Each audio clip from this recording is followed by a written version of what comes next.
Welcome to Blog Talk Radio. Please enter your host PIN. When finished, press the pound key.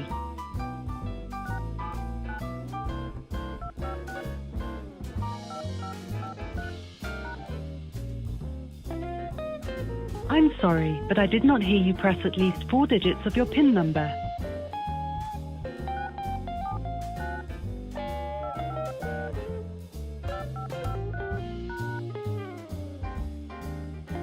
Thank you for using Blog Talk Radio. Goodbye.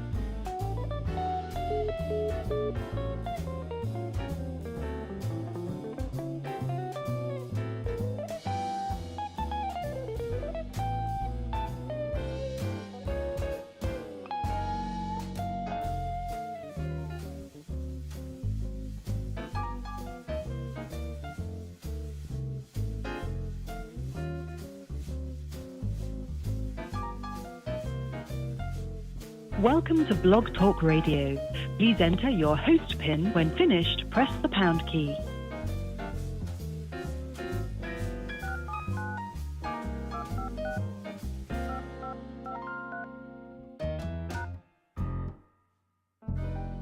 To start your show now, press 1.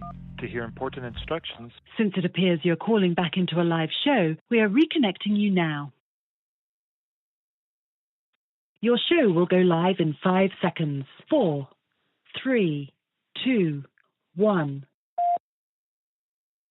Blog Talk Radio. Nobody take no cornbread from me.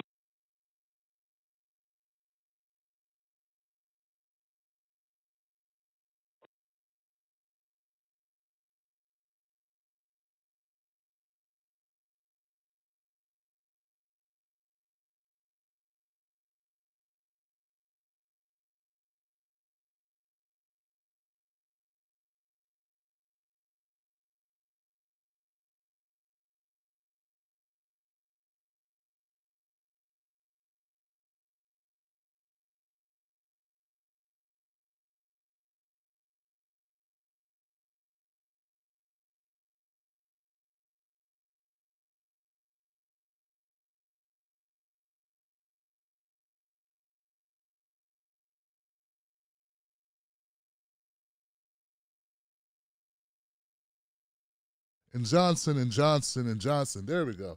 Hey, what's up, people? How you doing? My name is Tim Black. Welcome to the Tim Black Show. We ready to do it. Everything's cool. We're here. We're present. We're standing strong. We're in the pocket. All right, so someone said volume. Oh, that's late. Our volume's up now, guys. What's going on? What's going on? What's going on? It's always a real delay in the show, and when yeah, it's a delay. So it's the internet. Welcome to the internet, folks. I'll be your host. I'm your tour guide on this hellish thing we got going on, man. I'm trying to tell you. Oh man. So if you're new to the show, it's Tuesday. Phone number 319-527-6212. That's the number you dial into if you want to get on the mic. If you want to say something, talk to the world. We live stream the show. It goes out on 3 different platforms. I got to add Twitch. Yeah, I got to add Twitch. It really should be 4. You know what I'm saying? Just said Twitch, like maybe one person would watch, and I'd be like, hey, I don't need to have that over there. Come to YouTube or Facebook or Periscope, which is going away. But, yeah, so we're those places. So a lot of people get to see the show. We also, this live stream or this show will be available on iTunes. But pretty soon we're going to have a real podcast, not this. Not a copy of the show, but a real podcast. First, let me make sure everybody can hear on Facebook and YouTube. I think they can, but let's see. Twitch is fun. All right. Yes. Cache Money was the Money Shadow Band. Was the channel Shadow Band? I don't know. Let's see. Are we looking good on Facebook, guys? Facebook, can we get some love? Can we get a little Facebook love in the house? Boom. Richard and Jordan and Dolores and Anthony and Dra. Happy New Year, Dra. How you doing? What up, Britain? Lisa. Warnock wins. Warnock won. That was one of my segments. So, but you know what it is? It is what it is, right? Warnock won. I need to confirm that. Can I get a confirmation? Jane Hasselworth, Margarita Silverpotts, Char Townsend. Char Townsend. Hello from Pennsylvania. What up, PA? How you doing? Bob Griffin, Rita, Leslie, Ronald, Richard, Steve, Julie, Adiyema. Both parties sucks, Johnson. Tammy, Richard, Julie, Leslie, Tammy, Elvin. Kathy, what's up, what's up, what's up? We got a new moderator in the house helping out. I don't know. Look, moderation, chat moderating burns people out after a while. I understand. Marcy Armstrong, what's up, Ginger? What's up, Marcy? What's up, Taryn? Fabricia. What up? Uli. I'm having a good time. Hey, guys. According to reports of the Tim Black Wolfpack, Steve Warnock has won the Senate race, one of the Senate seats.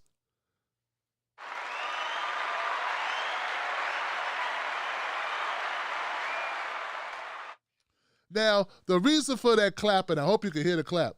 Let's go to YouTube. Make sure we got a confirmation. Could you guys hear the clap? I'm here, damn it, says Buck. Jilly Love. Well, I'm talking on Facebook, Buck. Tim Black's Wolfpack, Jilly Love, Christine. Hey, Jilly Love, man, somebody was impersonating you on Twitter. Rocco, what's up, Rocco? Jeanette Eastman, what's up? Slow Burn Joe. Does that any relation to Corn Pop? Hairy Legs and Corn Pop? Come on, man. Look out.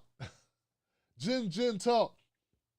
La La Cha Cha. I got the Tim Black Wolfpack in this joint, man. That's what I'm talking about. It's so magical. You know what I'm saying? Fairy Dust. Lily, what's up, Lily? What's up, Sheldon? What's up, Ben 31? Ben 31, where you been, 31? What's up, Ben? Murray Warren. Welcome back, Ben. La la la la la cha cha. La la la la la cha cha. La la la la la cha cha. All right, Sign of the Times in the house. Roger Meadows in the house. Yeah. We're going to talk about that. Roger Meadows says the stress of losing millions in the divorce can cause a lot of stress. Unhealthy. Get better soon, Dr. Drake. Something to think y'all forgot about Drake. Joe Biden, a.k.a. the real black president. All right, okay. So, hey, guys, can you hear these special effects? Can you hit me with the harp? Again, there it is. That's what people think his politics is going to work like. You know? They do, man. I wish it was that way, where I could just be like, I mean, it happens to the best of us, man, and the worst of us. It's like, I want reparations. Give me reparations, white people.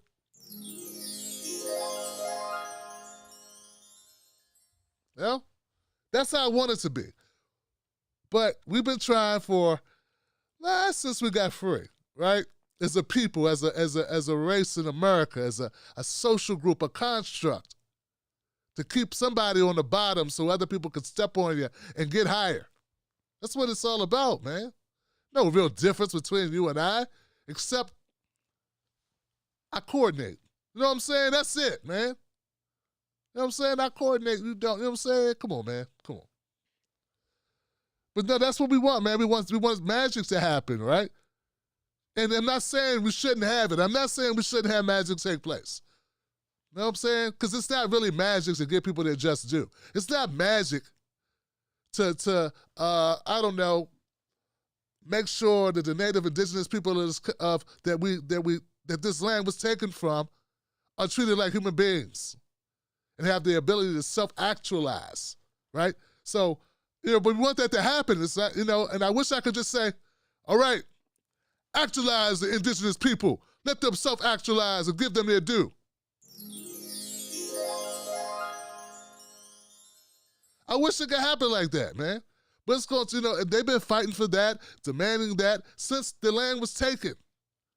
But we want it so badly, man, and I understand it because we are human beings and we want justice. Now, not all of us.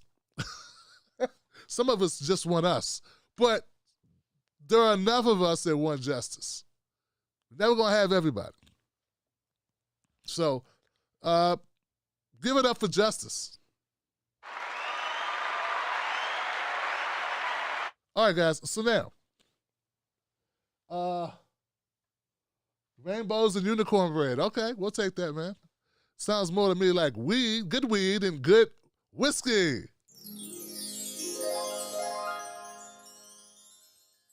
Leonardo DiCaprio meme. All right. So, guys, okay, so one of my stories has already been given away because somebody, they saw it. They're looking at this stuff now. I don't want to mess up my setup. All right, so, but last time I checked, here's where we were. Here's where we were, guys. Let's go to. Let's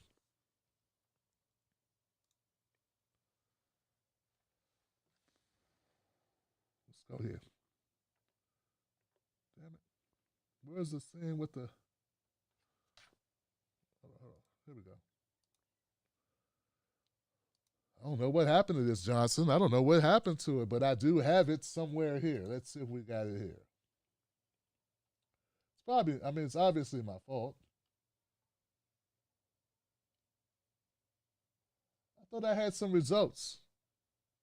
No results from the freaking, anybody got any results? Okay, I'm looking for results so far.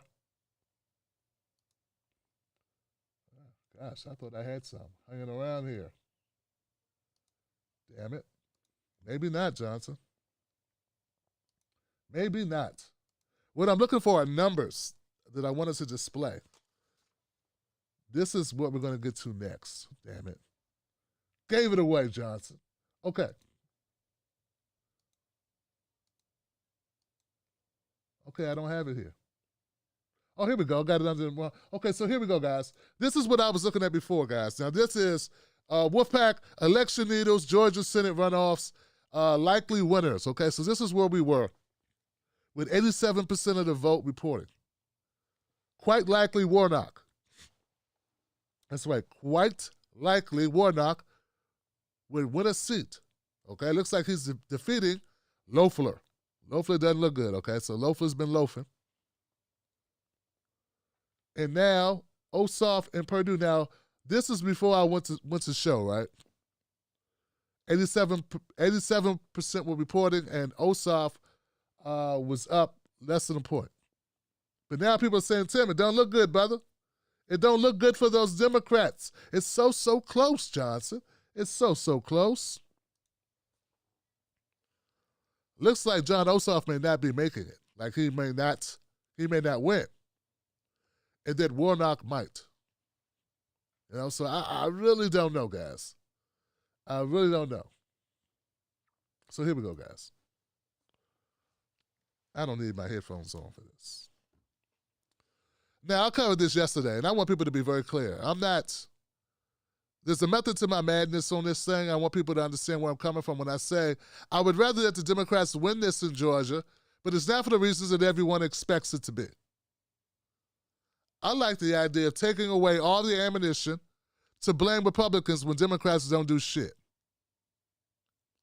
See, what happens is every time I turn around, the Democrats use this tool called, it's somebody else's fault.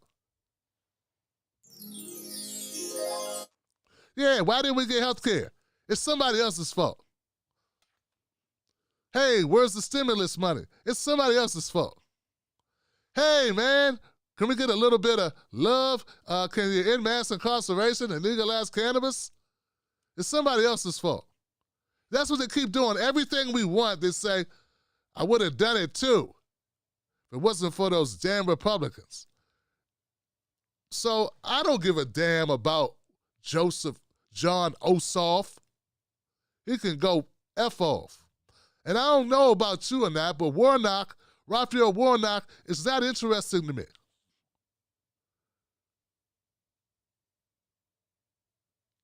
It's not just because his name is Warnock. It's because just because you was a preacher doesn't mean you make a good politician or you know anything about, I don't know, activism. I don't know. And I was going to say, well, Tim, that's one time he organized a rally and okay, fine. My sources tell me he was handpicked because he would do the bidding of Bloomberg. He got Bloomberg money. Now that's what I was told, guys, and I have no reason to doubt it. I mean, I know that Bloomberg is heavy in Georgia. But back to my point, my thing is this, guys, I want to take all the ammunition away from the Democrats to be able to point other places. I want them to be able to be called for their own fouls and missteps.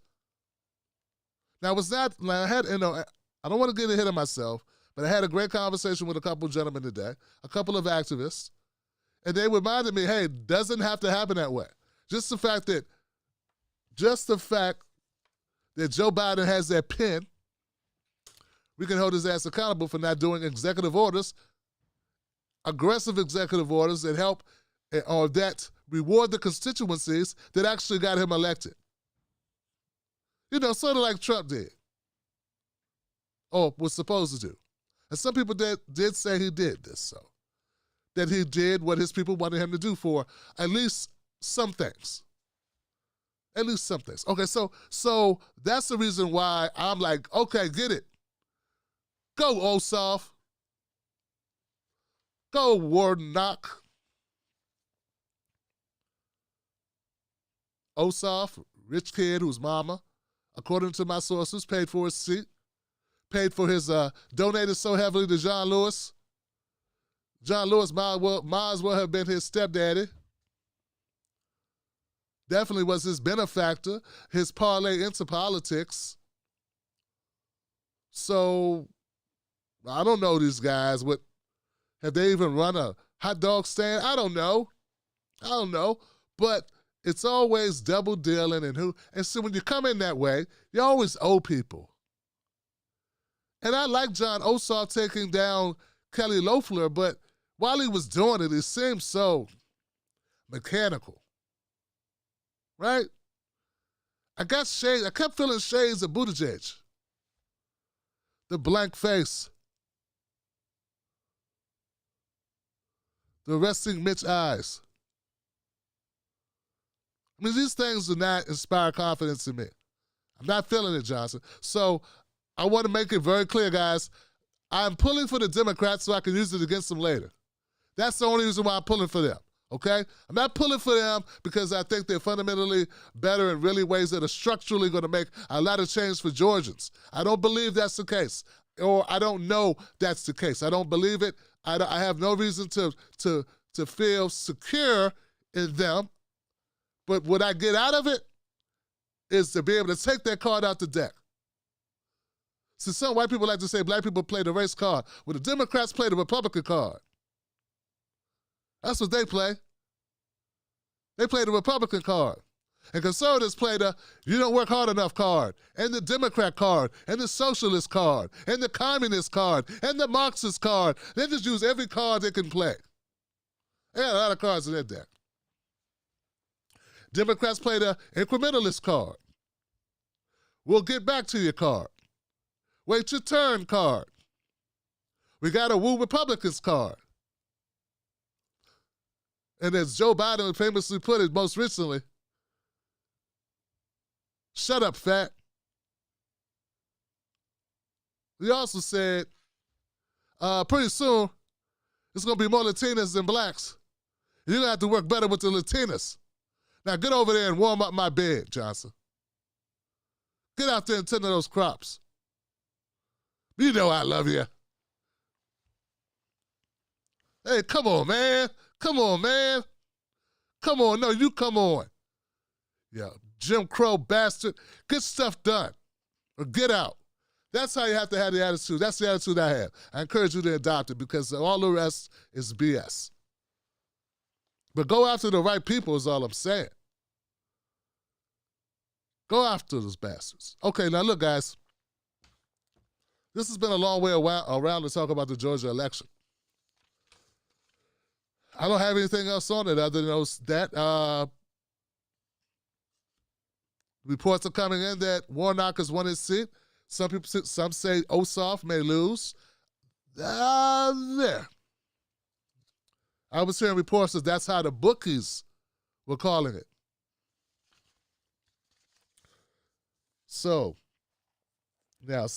call up if you want to talk about the Georgia election. 319-527-6212. 319-527-6212. All right, guys. Now, before we go to the major news story, the other major news story I want to hit, I want to send a get well wishes to Dr. Dre. Oh, yeah, y'all, Wolfpack thought I forgot about Dre. I didn't forget about Dre. Dr. Dre is in ICU right now. Had a brain aneurysm. Now, I don't know what brings on brain aneurysms, but as one of my callers, one of the fans of the show, Roger Meadows, pointed out, going through a very expensive divorce may cause multiple stressors in one's life. So, to the hip-hop community and those who are fans of Dr. Dre's music, we wish you a speedy recovery, sir. Also, now this is not in tragedy news or sad news. This is just more like in news. Kanye West and Kim Kardashian may be getting divorced. She said she's had enough of this. It's interesting, very interesting. I would, and to that I say, yeah, that's about all I can say, man, because I really don't care. But, Kim Kardashian has inserted herself, and so has Kanye West, into politics. So it is sort of, I thought I wouldn't mention it, or I would mention it, but, hey, Kanye West was the topic of conversation with the whole MAGA hat, support of Trump, and then he started running, had like a vanity run on a couple of ballots, and then Kim Kardashian was working with the Trump administration on amnesty. So, I guess it's not that far away. I know that she was working with Van Jones on some stuff.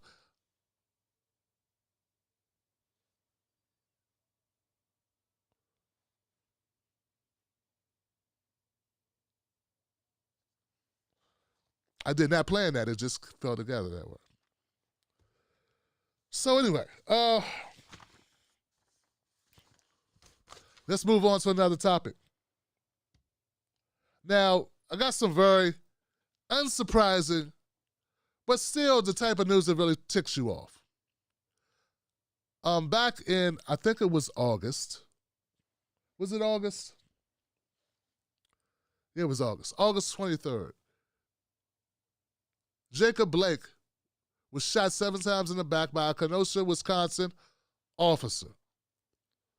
And today they decided that there would be no charges brought against the officer who shot Jacob Blake in the back 7 times as he was entering his vehicle with 3 of his sons in the back seat.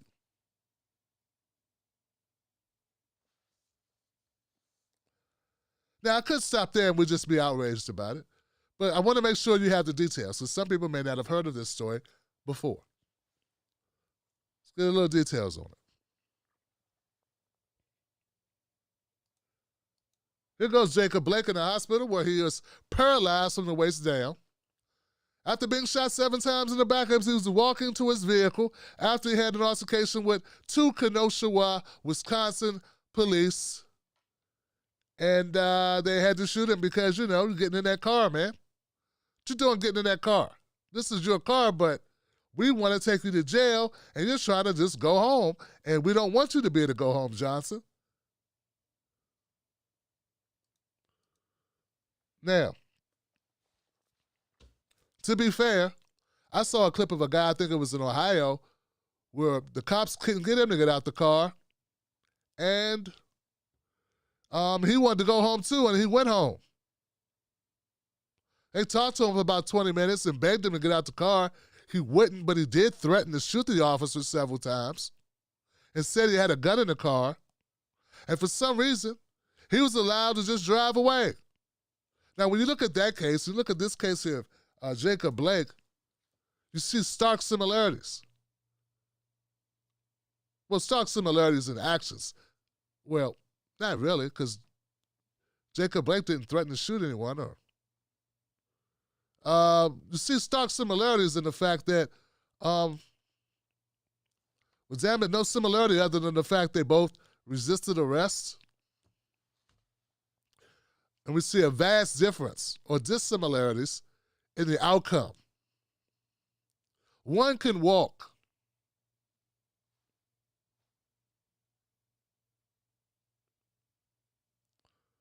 So here we go, guys. This is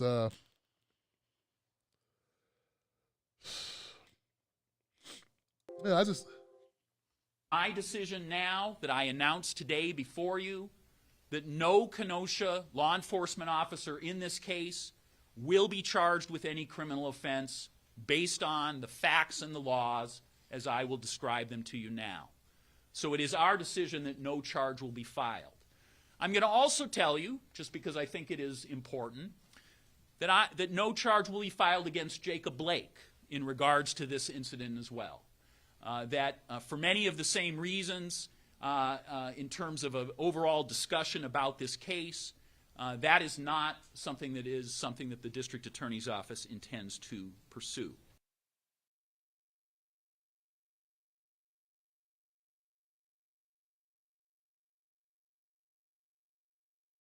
Interesting, folks. So what we're saying here is, just to let you know, because I think it's important to let you know, we let the cops walk again. And it's mighty nice of them to decide, hey, before you get mad and burn stuff or get pissed off and throw rocks, we're not going to lock up Jacob Blake either. Yeah, we're going to let the cop go and let Jacob go and just call it a wash because we're so just. Yeah, it's not like we're racist bastards at all. We believe in fair exchange and fair treatment. So we're not going to charge the officer. Look, man, we're not going to charge him either for getting in his car.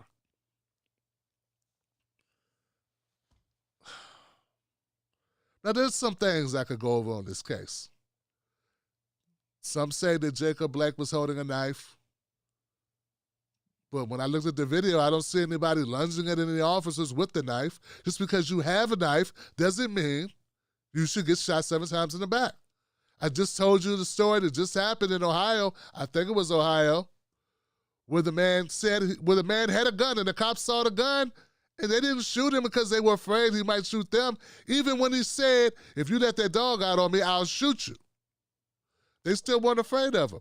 But Jacob Blake, with his threatening knife that he never pulled or threatened them with, the fact that they knew he had one meant he needed to die, Johnson. And let's keep one thing straight, guys. When you shoot somebody 7 times, you're not trying to have a talk with their ass. Nor are you trying to see them in court. You're trying to take them out. He got shot as many times as Tupac the first time. So don't give me that it's just a way to slow him down.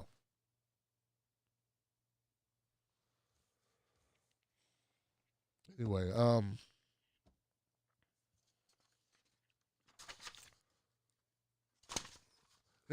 as in most of these stories that we cover, it always results in a poor person, in this case a poor black person, getting the rough end of the business, getting the business end of the stick while the officers walk away. That's why we need to get rid of this qualified immunity.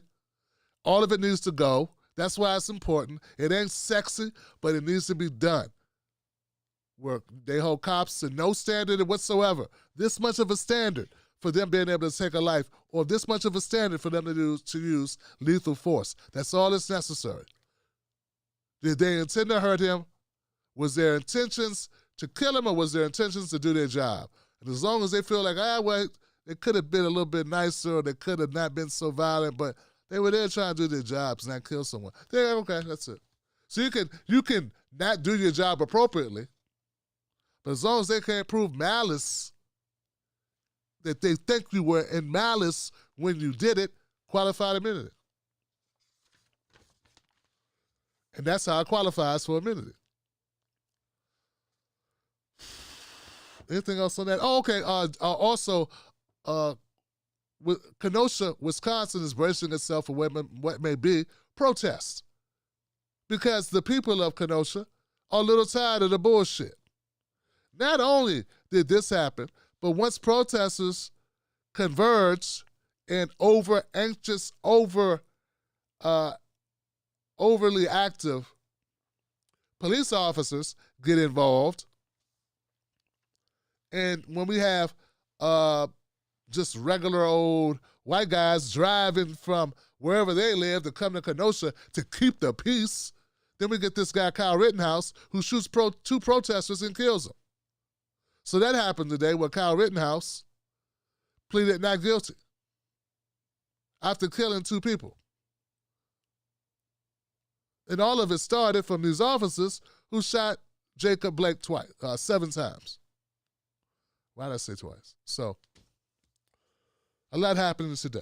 So, Kyle Rittenhouse pleads not guilty but go to court in March. Jacob Blake won't have to go to court. That's nice of him.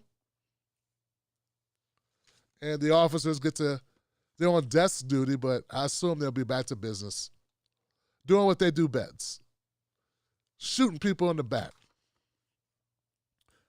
Black people in the back. I'm sure I'm sure they'll be doing their job really well. All right, so next story, guys. We're going to go to phone calls kind of early tonight because I don't have too much, but I do have something new that we're doing. Okay, so this is a revitalization of an old thing we used to do on the Tim Black Show. Some of you of the old timers, people that have been here for a while, I'm not going to call you old timers. Don't call me old timer. Let's say the seasoned vets. Sounds prestigious. He's a seasoned vet. Well, if you're a seasoned veteran to the show, you maybe call a segment that I used to do called the Tim Black List. Now, the bad thing about that, it was a great cause, but the name was bad because it had black in it. Yeah, we'd have dumb white people saying stuff like, what about a white list? This is racist. I shit you not, Johnson. The Tim Black Show, the Tim Black List, that's racist. This is only for blacks. See, you're always separating us.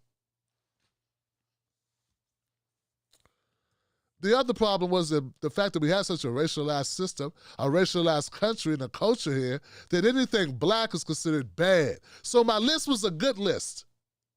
Tim's Black's list. People read it as Tim's Black List. So then it took a negative connotation and I couldn't use it. So now we decided to unleash Tim's List. Tim's List of things that I highly recommend. They benefit me not. That are here to benefit the community and the Wolfpack world, all the Johnsons out there. So I started this back in November. I just didn't give it a good name because I hadn't come up with it. For some reason, I couldn't come up with Tim's List. I know, man. I know. It's bad, right? November's Tim's List was Nina Turner's Patreon page. Yeah, after looking at Nina Turner's Patreon numbers, I said, wow, she's only got a few hundred Patreons like me. This person who just talks has 2,000. This person's 1,600. This person sucks and they got 1,000. Go support Nina Turner. This is before she started running. This is before she announced her run, okay? So that was November. December was Sean Rochester, the author, the financial whiz, and the author of The Black Tax, and a phenomenal book that explains not just the moral issues with discrimination and racism and how they play out and how they impact black people. Not just people feeling bad, like I feel bad. Somebody called me a nigger today. No, not that. But it looks at how financially it costs a lot of money to be black. And I'm not talking about gold chains and spinning rims. I'm talking about more money for car insurance, more money for home, higher percentage rate in financing. We're talking about not getting called back for jobs, getting overlooked, even as a lawyer for partnership status. These are surveys and projects that were conducted in major universities and organizations across the country that quantified the dollar amount of pain it is financially to be black in America. So that was December.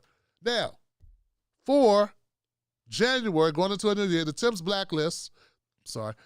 list for January is this.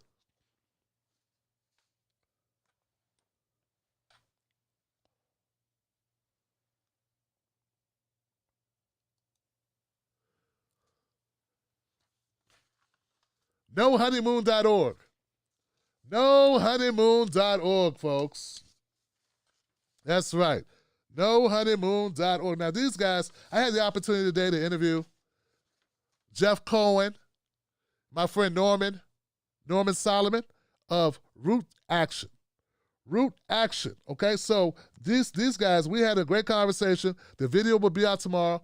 There's a lot of things that they're fighting for. Cancel student debt in the wars, Green New Deal, universal health care, social justice, racial justice, and a fight for 15, just to name a few.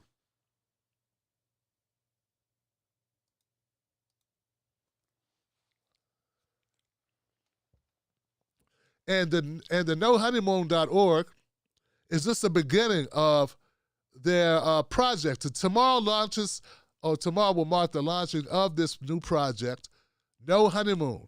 See, they were fighting very hard to get rid of Donald Trump, but they also made a commitment to hold Joe Biden accountable and not to have a honeymoon, not to fall in love with Joe Biden, but to immediately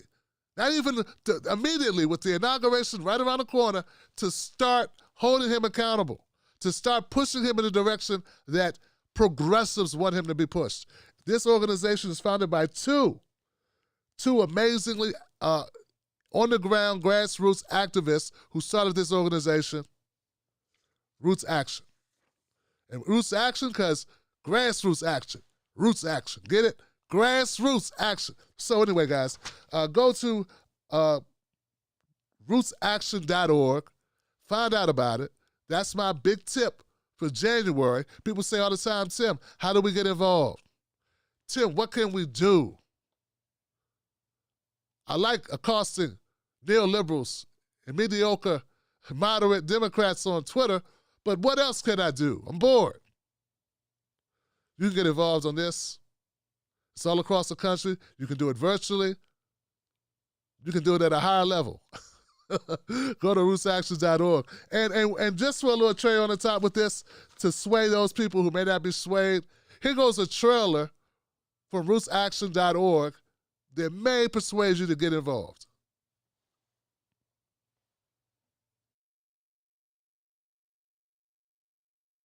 CNN projects Joseph R. Biden Jr. is elected the 46th president of the United States. No honeymoon. What do we mean by that? We mean that we, the people, hold the power, that we must continue to fight for what is just, right, and good, and fight against what is not just, right, and good. We mean that we must have solidarity and commitment one to another. We who believe in freedom cannot rest. What do we mean by that? That as long as there are injustices, we will continue to fight. What do we mean by that? We know that when everyday people put a little extra on their ordinary, extraordinary things happen. The pressure on Biden starts now. We are holding him accountable because we got him elected. We mean we will continue to pursue those things that lift and edify, and we will reject those things that do not. We mean that we will not be seduced by smiles. We need action, and we need it right now. We will not relent. And that's what we mean when we say no honeymoon.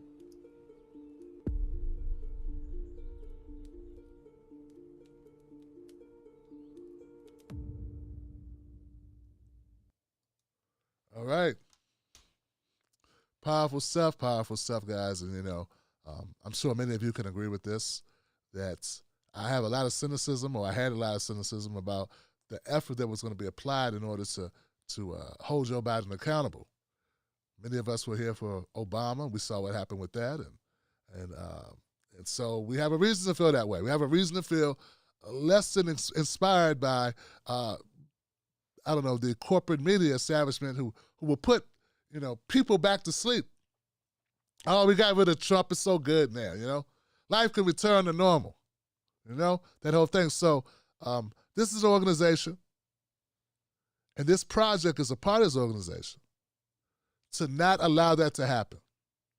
So hold off on your cynicism just a little bit to find out about it. I think you'll be surprised. All right, guys, look for that video tomorrow. My interview with Jeff Coleman and Norman Solomon.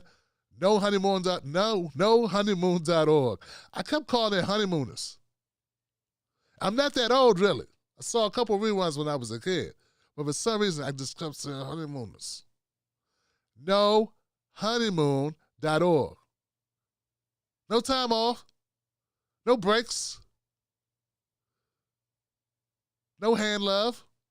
Go get it done. All right, guys. So now we're about to go to the call-in section of the show. This is the part I love. We're about to let people call up and speak their mind. I appreciate you guys. Please get in the queue. Let's get this popping.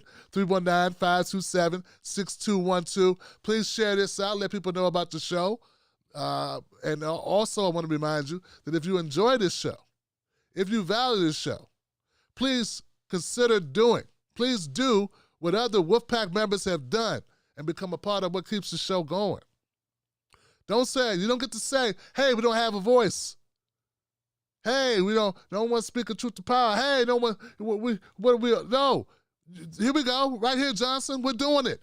Us, a community, the Wolfpack, that's what we're doing.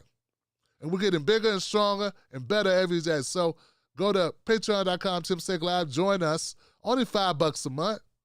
It's the starting price to join up, and that's it. I love you guys. I see you right after this break. We'll come back. We'll go to phone calls, and we'll get this thing cracking, Johnson. Wolfpack.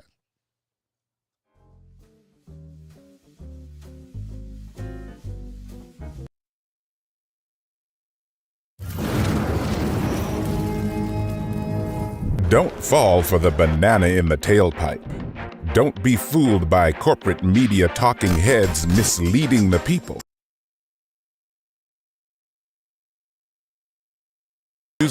Tim Black. Tim Black is the host of The Tim Black Show. Independent news that leaves you informed, inspired, and sometimes entertained, but always in the know. Go to timblacktv.com and sign up today. The Tim Black Show is news for people who can't stand the news. See you there.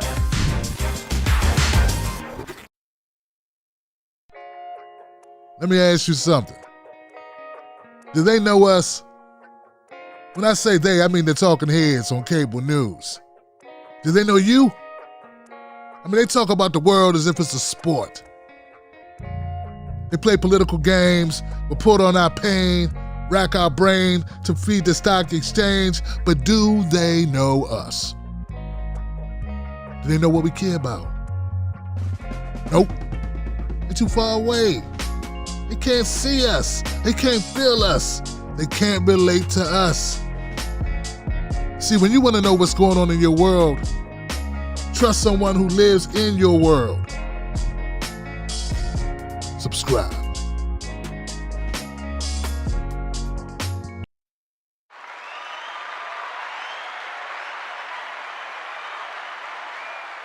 I feel good about it. I'm glad I came back. I just want to thank the Academy for having me and for making me America's most watched, truly left, black independent media person in the country. Yeah, you can't say you are if you give Obama a pass, can you? Yeah, you make more money, Johnson, but I make good trouble. All right, guys, we're going to go to phone lines now. Had to get it in, Johnson. I had to get it in. Rain Grove from Heat, man. Come on, guys, keep up. Had to get it on, man. I had to get it on. It's tough when them lights hit you, you know? When them lights hit you, it's tough, man. You got to stand up and say the thing that's, and everybody's looking. People got money. Hey. You're like, liberal talking point. That's what comes out when it's like that. You can't do that. You got to go up there and bam, hit them. Say it. Like I said, you know, remember Drone King? Remember that? Civil assets forfeitures? Remember that? It's horrible stuff, man. Pull your pants up, Pookie. Remember that? Drinking the water in Flint while people are dying? Babies being poisoned? And he does a stunt like drinks the water? Dude.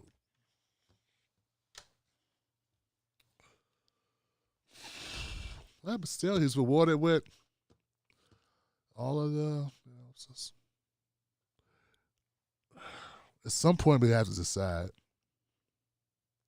if we want to live good or if we want to do good. All right, guys. So, let's get started. 419. I'm going to put my headphones in. I'm going to go to my first call in the queue. It's going to be 419. I try to take calls in the order in which they are received. There are no favorites, but there are people who are my favorite people. So, but I try not to play favorites. Let's just go. 419. Hopefully 419 can hear me. 419, you're live. What's your name and what's your comment? What's happening? What's going on? Tim, this is Big Rush. Big Rush, what's on your mind? Big Rush, glad to have you. I haven't called in a while. I've been a little busy, but you know, I what you said about the Georgia runoff earlier, that's the same exact reason why I'm rooting for the Democrats, because I don't want any more excuses. No more excuses why you can't get anything done for the American people. You know, I'm at the point now after this past weekend with Pelosi getting back in as a speaker, I'm pretty much giving up on pretty much anybody that's running as a Democrat. That's why I love Nina Turner. She's from my state. You know, I've met her before. That's a beautiful black queen. But I'm so worried that if she wins, she gonna be there fighting by herself. You know, it's just like, and at some point, I don't care how strong of a person you are, when you fighting on your own against a big machine, at some point, you either gonna give up and fall in line, or you just gonna have to step away. Because I just don't see how she's going to be able to be effective with no help. And after this past weekend, as far as the progressive wing, I don't know what to say about them. Cory Bush and all them, they all let us down with that vote. They all let us down, and that's my fear of Nina Turner running. I just don't know what kind of help she gonna get dealing with what's in front of her in Congress. You know, at some point, we're gonna have to take this People's Party thing more seriously, or we just gonna have to take it to the streets and stop depending on anyone in Congress to get anything done. Because we can see at this point that no matter who gets elected, that machine is real and nothing is changing. So we're gonna have to take it to the streets, and we're gonna have to really fight, because like you see over in these other countries, they have hundreds of thousands of people out here, like really in these streets going hard to get done what they get done. As Americans, we have not done that. We have not done that. We get co-opted by members of certain organizations, and then they become the talking heads, and everything falls apart. We have to really get out here and fight for what we want, because if we keep depending on Congress to get things done for us, we're going to be sitting here talking about the same thing 10 years from now. Not having health care, not canceling student loan debt, and so on and so on. We got to take this fight serious.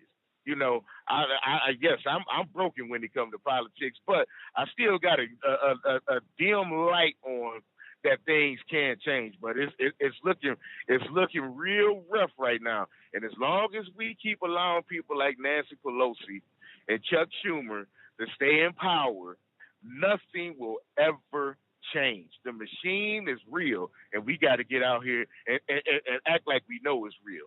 That's the only thing. That's the only way things are going to change.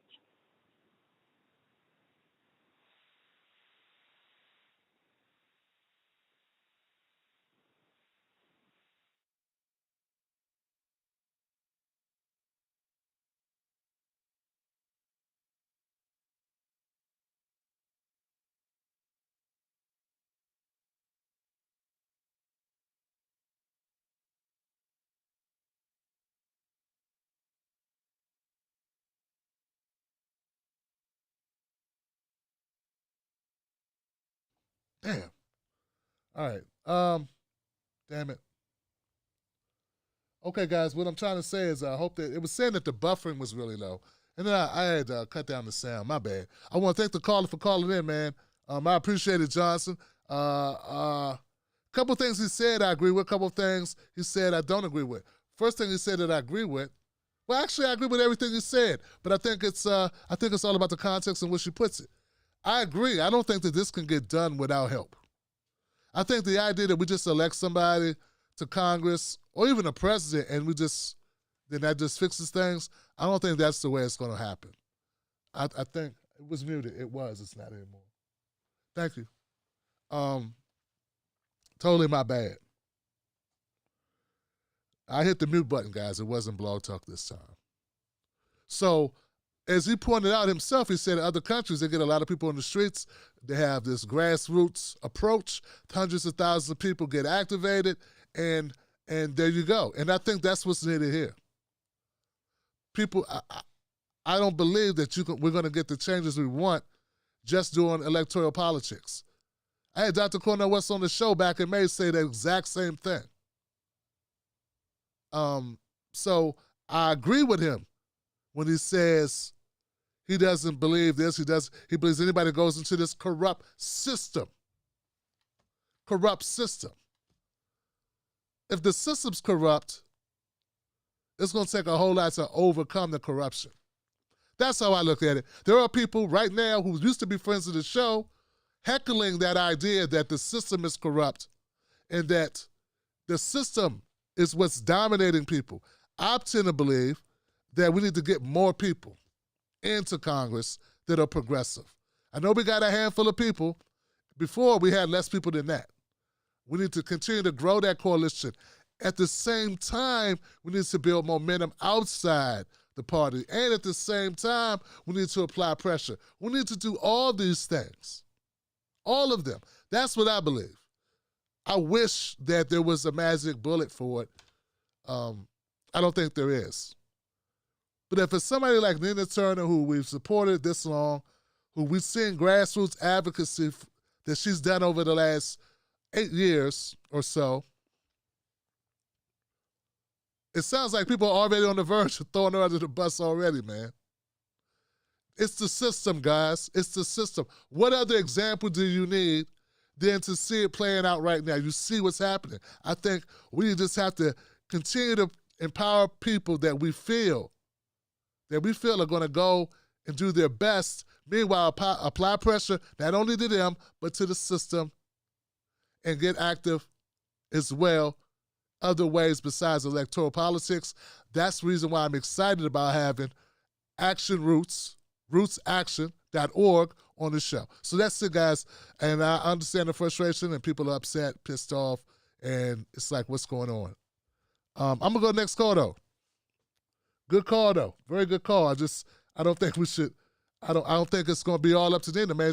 Ain't nobody Superman. Can't just throw one person in and say it's on that person to change to get us Medicare for all. And that ain't going to happen, you know? 907, you're live. What's your name? What's your comment, 907? Hi, everybody. It's Laura. Hey, Laura, what's going on? Be patient with me now. All right. What's on your mind, Laura? Honey, I had a stroke. I need to tell you. I need to tell these progressive kids.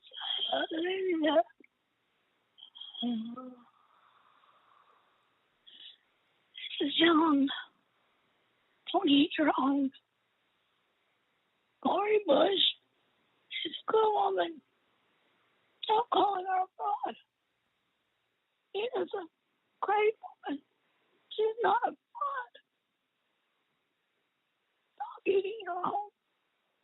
Stop letting it overwhelm yourself. What's happening? Make you turn on each other. Hurt your outside damn games now. Help. Help.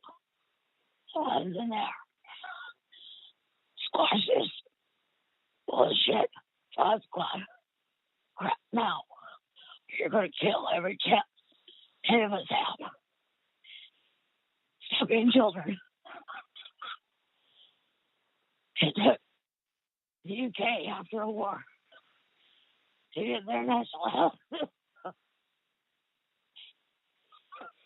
It took them 27 times to vote it down. And yet, we're young. We're going to let this stuff fighting. And fuck you, Jimmy Dore, for threatening my friend Tim Black to destroy his platform, you fucking prick. He has a family to feed. You piece of shit. You may be right on so much, but on this you're dead wrong. I love you guys. I can't call anymore. I'm done now. I love you. Goodbye.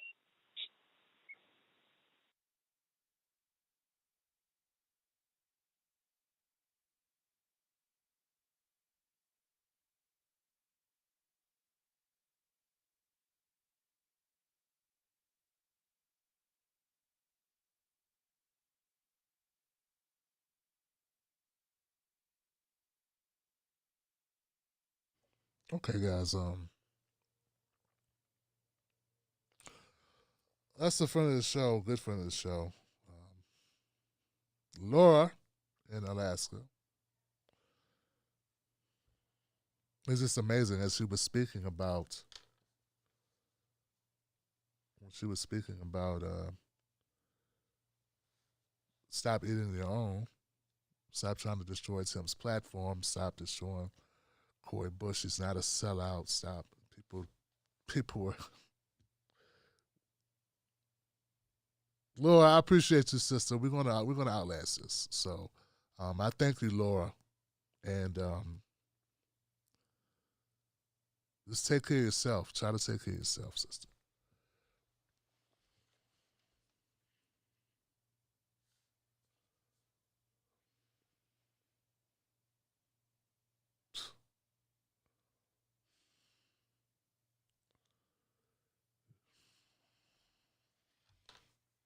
(614), you're live. 614, you're live. What's your name? What's your comment? 614.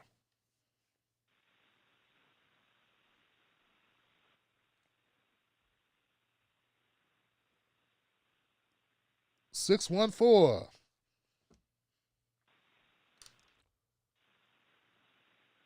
Hey, Tim, can you hear me? Yes. Hello? Yes, we hear you. Who's this? Okay. Tyrell from Columbus, Ohio. Called in a couple of times before. It's been a while, so I called back in.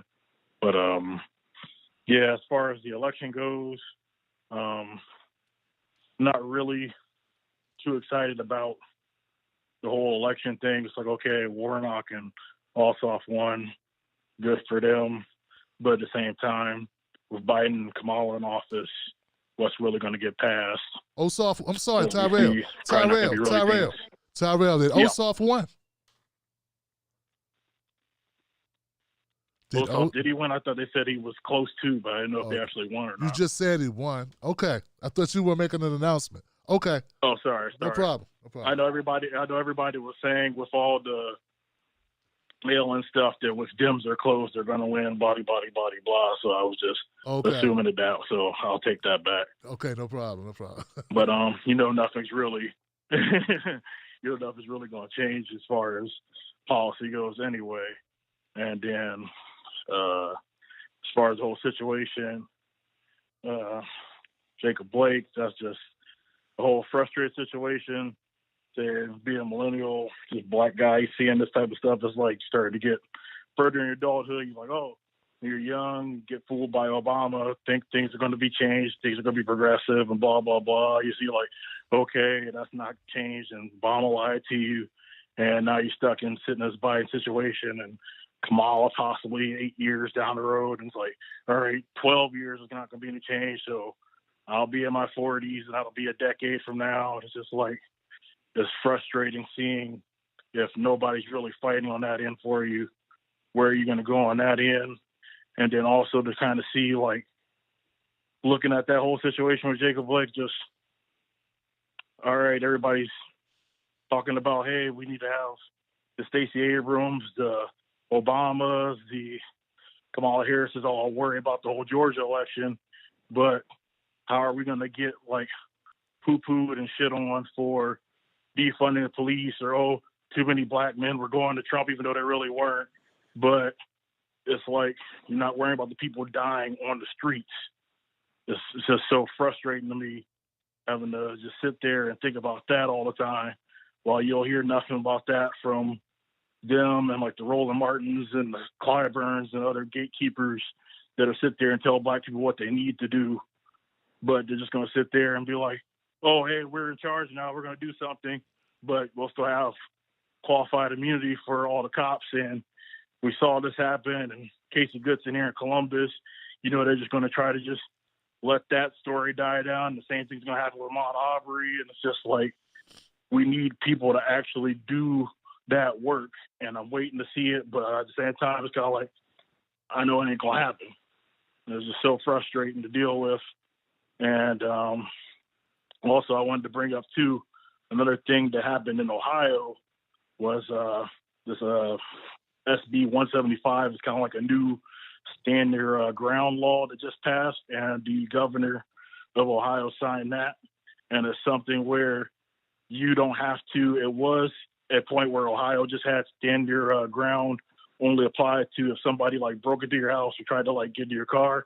Now it's just, if you feel threatened and you need to defend yourself or others, if you're at a business, if you're out in public, if you're anywhere now. So that's just going to set up to where it's pretty much giving qualified immunity to everybody to just take out black people. I feel like, regardless, throughout the state, if you just feel threatened, it's just hunt season on black people. And that's the last thing I had. Thank you for letting me call. Thank you, Tyrell, man. I appreciate the phone call, brother. And wow, good phone call, man. I'd heard about that stand your ground law in Ohio.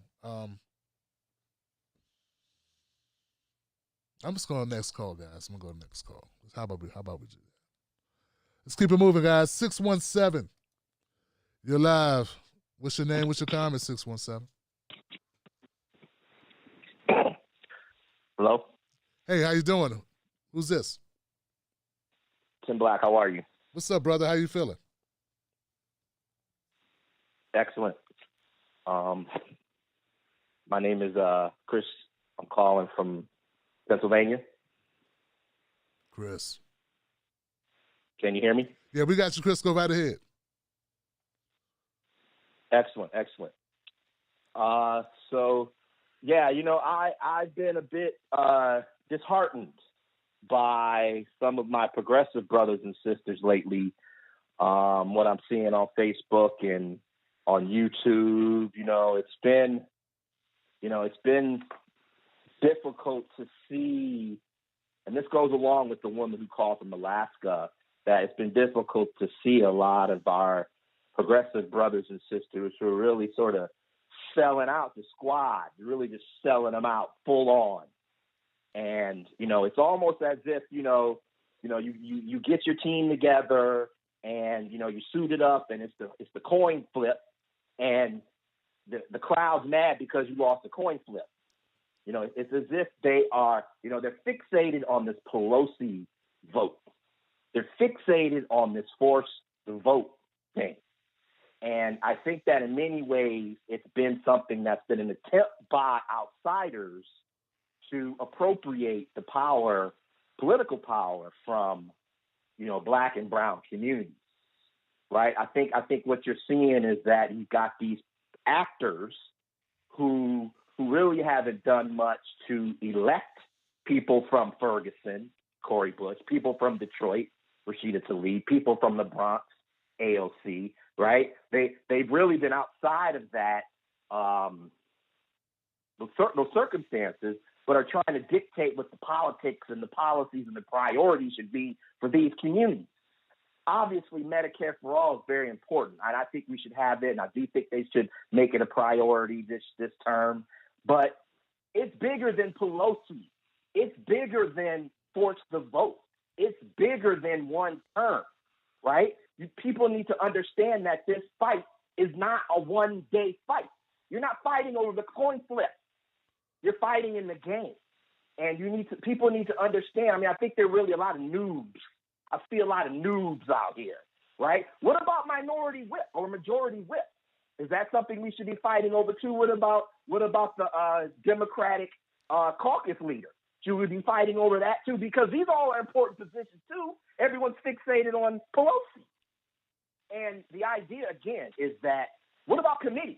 What about the everyday long-term work it takes to build institutional power? What about that? Instead of this one vote on one day, you know, that's not the way you're going to get change. That's not the way you fight. That's not the way you win. You don't lose your shit, on the coin flip and sell your team out because you lost on the coin flip.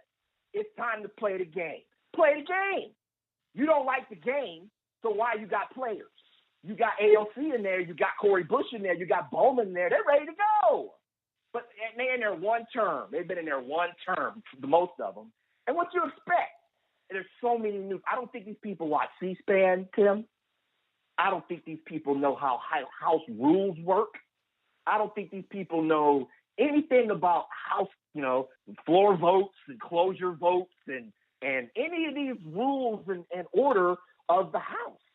And they come in here, you got to vote for Pelosi out. You got to vote Pelosi out. Well, if we understand what the Progressive Caucus has done right now, they tighten their rules. You can't be a Progressive Caucus member if you're not going to vote in line with the Progressive Caucus. Pramila Jayapal is the president. You got Ilhan in second place, a lieutenant there. And they're making the Progressive Caucus a real strong part of whatever's going to happen going forward.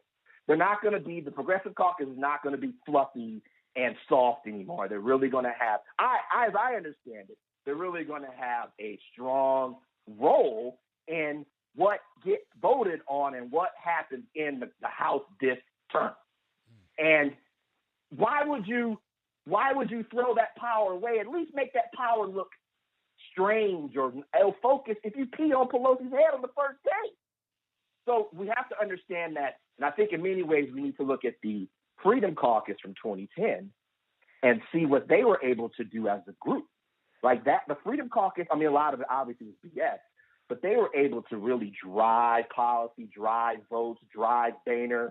They even made Boehner quit. Remember, he quit in 2012 because of the Freedom Caucus. It was up his butt. That's what the Progressive Caucus needs to do. We ain't voting for that, Progressive Caucus. We ain't voting for that if.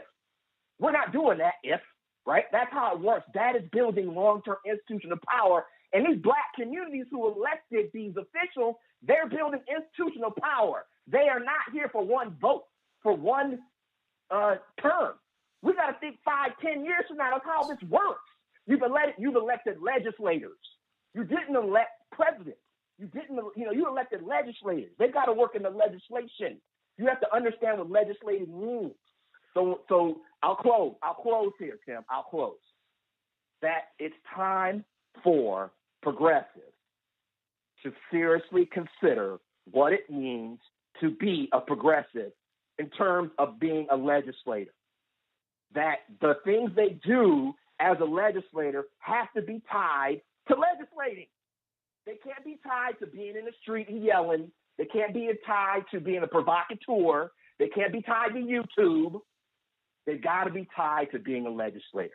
And when people say fight, fight, fight, fight, okay, maybe that fight is bigger than the coin toss, Tim. Maybe the fight is bigger than the speakership vote. And so people need to really understand that. And I think it's important. I'm really with Cori Bush. I think, Bowman, I think they all got it together. I think the Progressive Caucus is really going to make things happen. And, for me, can I go on, Tim? Can I continue? Yeah, go right ahead. For me, with what happened today in Kenosha, and it's really sad, but it's not surprising. Why aren't we forcing to vote on qualified immunity? Why aren't we forcing to vote on community, on defunding or community control or any of these things of use of force? Like, why isn't that what we're forcing to vote for? This is what affecting Cori Bush's community. And so why is it that Jenny Dore gets to set the legislative agenda for Black community? So I'm tired of it. I've been going online, Tim, with all these people. I've been like battling, man. I'm scarred. I'm scarred right now because I'm seeing and I'm hearing these people, and I don't think they're really down, Tim. I don't think they're really down, man. All right, I appreciate you, Tim. Take care. Love your show. Love you back, brother. Thank you for calling up, and I voiced some of the things that you're saying. And people that I've worked with for years. For fucking years, bro. Years that I worked with, that I've known, they pulled everything to discredit me. I mean everything. People I gave a start in this business.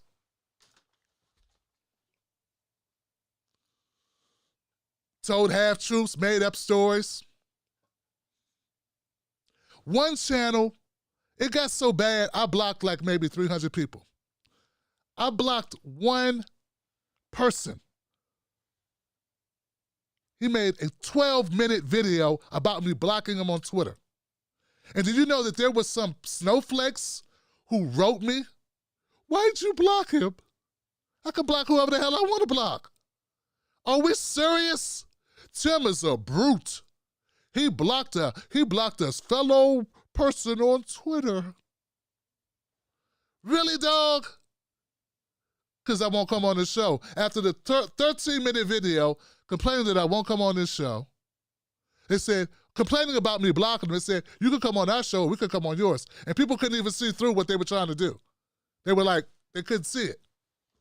As if so where was the 13-minute video of me unblocking them along with 275 of the people that I blocked? That I blocked for personal reasons because I can't read my timeline because there's a bunch of people retweeting other people's disparaging comments to me. As a human being, I should be able to block that. So when you say that there's people who don't understand, they're not really down with us. When I brought up those issues of reparations, when I brought up issues of, when I said, hey, there's been no bigger movement this year we saw the largest civil rights uprising since the 60s. Why aren't we harnessing that? People ignored it like I didn't know, like I was, all of a sudden I'm being divisive. All of a sudden a person who's been advocating for Medicare for all, who's been supportive of Medicare for all, who's been a Bernie supporter 2 times, no other candidate, whose primary policy was Medicare for all of a sudden they said I didn't care about Medicare for all. No room to have a negotiation, no room for conversation, no room. So I understand because it's the same place I'm at, where you have to accept that that some people are not really allies to the issues, but as at least not in the way that you want them to be, not in the way that you need them to be, to have true solidarity. But my conversation today with Roots Action, they're talking about the long game of what we need to do and how it's going to take so much time, how they've been in this since the 90s, and how they're seeing more progressives in office than they've ever seen in their lives, and they want to build on that because it's the most focus on progressive since Clinton came and ruined it all. Like, they were like talking, they were giving me the history of what's been happening in Congress ever since Bill Clinton and what it did to the progressive movement. And it's like, they see this as an opportunity. So I agree with you, Kyle. I'm sorry, Chris. I agree with you, Chris. I'm not saying that people that are frustrated about Medicare for All are insincere or that they're not. It's not warranted. Hell yeah, it's warranted. It's warranted to be frustrated about Medicare for All, about lack of clean water.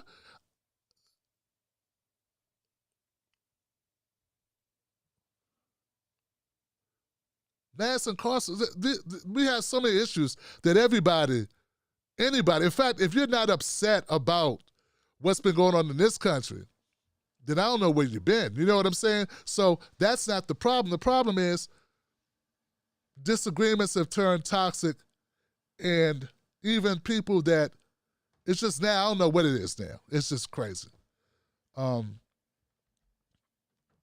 We fight now, not just for ourselves, but that fight we put in today,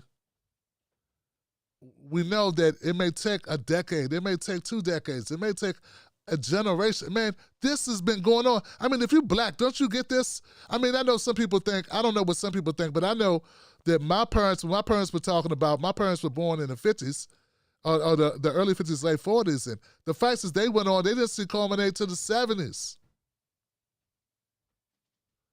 It took that long. So that's where I'm at, Chris. And I think I don't want to demonize, unlike some, I don't want to demonize either side of this thing, because at the end of the day, if we had Medicare for All tomorrow, everybody would hug it out. I think we would. Because I think that's really what people want. And people want things to change. And it's just a disagreement on how to get that done. But yeah, I think I'm going to go to the next call, man. 409, Johnson. 409, you're live. What's your name? What's your comment, 409?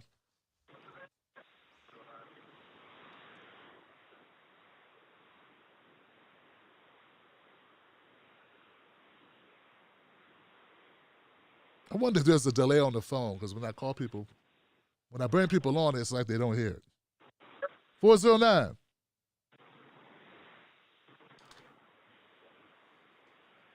This person's been in the queue for a while, so I don't know what it is. I just feel bad when we move on, you know? All right, I'm about to go to 412. 412, you're live. What's your name? What's your comment, 412? Hey, Tim, can you hear me? Yeah, I got you loud and clear. How you doing? How you doing? Hey, Tim, this is Christian in Washington Heights. Christian, what's on your mind, Christian? Hey. How's it going, man? Yeah, second time I called I think last week or maybe the week. Yeah, last week, I think, before the break. Great to have you back. And I just really, really want to echo what the last caller said, Chris said, because I could not agree more. And it was such a good analogy, the coin toss. I wanted to say a few things. First of all, you know, obviously, one is about defund the police, you know, with this whole decision in Kenosha. But first I want to start really quick with, you know, sort of closing up to this whole disagreement and sort of public fight, and with the whole force of the vote and the Pelosi thing. I can't, like I said, I can't agree more that what the last caller just said. And I think it's also about, we need to understand the difference, like I said in my last call, you know, the limits of electoralism and the role of elected officials and the role of movements and outside pressure. I think we really need something like a million Medicare for All march or a million Green New Deal march, you know, a million, you know, economic justice, racial justice, medical justice, you know, environmental justice, social justice march. These are, you know, but I think it can start with something like a million Medicare for All march. I think eliminating PAYGO is a really big deal. Although, was it just 2 exemptions? I was a little unclear if that PAYGO. Yeah. What does that mean exactly? I guess I'm not exactly, but you're right. It's an exemption to things. I think it's related to the pandemic. It's one of the exemptions, at least one of them. Right, and maybe so that's an opening for us, right? Because if there are some exemptions, and if that would be an ongoing conversation, other people that I've been hearing talk about, Harvey K, I think he would be a great guest for you. He said maybe force a vote on something like Medicare for All for kids, or Hassan Piker was talking about force a vote on Medicare for All for the public option. With that PAYGO, that's a big deal, and we even see with Sanders, pushing this, basically forcing a vote on the $2,000 checks. There's ways of bills that must pass, something like, funding the military or something like that, where I think the progressive, the squad, the expanded squad, can push something like, or even, be sneaky about it. Say, let's force the vote on, Medicare for All at the end of the pandemic. Let's give everyone a taste of it, So I think the last caller was so right. We can't throw each other under the bus. We have to understand, the way parliamentary politics works in seeing, and also not that we need to take our cues from the opposition, but Mitch McConnell wanted to force the vote on Green New Deal and Medicare for All, to weaken it and show that it would fail, So I think I don't want to wait 10, 15 years. I understand all, of course, I want Medicare for All. I'm a proud DSA member. DSA is not coined counterintelligence program. We're working on the ground. We're activists. We're energized. We need to build a movement like a million Medicare for All march. Also getting labor on our side. I don't know. Do you know what percentage of labor is for Medicare for All? I know it's building, but I know there's a bit of a rift, in labor unions in support for Medicare for All. So these are bridges that we need to build. And I think something like a million Medicare for All march to pressure something like force the vote. I think there's a fundamental misunderstanding of how connecting movement politics to the electoral process. And of course, like I said last time, these people aren't our saviors, but I'm so happy that they're in Congress: Cori Bush, Jamal Bowman, Marie Newman, Mondaire Jones, the expanded squad, and of course, the ones that are there now. I just think, we can't eat each other. We need to, this is a long process, but I think it's going to be something like marriage equality, where there's enough public pressure. And if we're out in the streets marching for it, we can get there. And the second thing that I just really want to quickly go to with this, bullshit in Kenosha is, I think a really great guest a few that I was, I was watching Vivek Chibber. He was on the Jacobin show, and he was talking about, there's a difference between anti-discrimination politics and anti-oppression politics. And anti-discrimination politics is, the interpersonal sort of politics of, the everyday, personal racism that you might experience, in your everyday life. But anti-oppression politics is what we're, of course we want anti-discrimination, but we also want anti-oppression politics. And that is the main message. And, that is the politics of fighting for the right to survive and thrive, and getting rid of redlining, getting rid of, the funding for the military funding. The NYPD is the 8th largest force in the world. It's larger than, military forces. It's ridiculous, right? So this whole back and forth between, defund the police, it's alienating people. I guess what he mentioned, what Vivek Chibber said, is it could put the emphasis on austerity, on cutting budgets, and it could turn some people off. Now, I'm an abolitionist. I have the abolitionist horizon, right? I want to reimagine public safety. I want to reimagine restorative justice, right? But I understand, could it turn some normies off? I get that, right? So I think easy, again, just like Million Medicare for All march, hashtag fund the people, hashtag food not bombs, hashtag schools not jails. Like there's ways of, bringing other people to our side where we don't just eat each other and we don't just alienate people. Of course, like I said, I'm an abolitionist. I have that horizon. I want Medicare for All. I want Green New Deal. But there's ways of going about doing it, that you can be, like I said, kind of sneaky in a way, just like, and smart and strategic. And we're going to get there together, as a progressive and socialist movement, like I said, join those organizations, and Tim, keep doing what you're doing and fighting the good fight. Really appreciate you and the Wolfpack. So I appreciate your time, man. You got it, Christian. Thank you for calling up, man. I appreciate it. It's good to hear from you again, my brother. And when he said public pressure is a good thing. And I think public pressure moves politicians, but I don't mean focus public pressure on just one person. I mean, when I'm talking about public pressure, I'm talking about marches. I'm talking about actions. If like the Million Woman March, the Million Man March, these things were dramatic. They required attention. They demanded attention. They demanded coverage. So that's the type of direct action that we need. That I think puts pressure not just on if there are some fence sitters in our politics, for them to have to get off the fence. That's pressure from actions that we do. I don't think it's an action. So, hey man, I think it requires everything.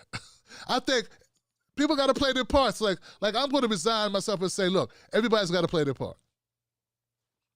Everybody's got to do everything. Like, we need both. We need an inside game. We need an outside game. I rarely see football teams or basketball teams or any sporting event won without inside and outside, without defense and an offense.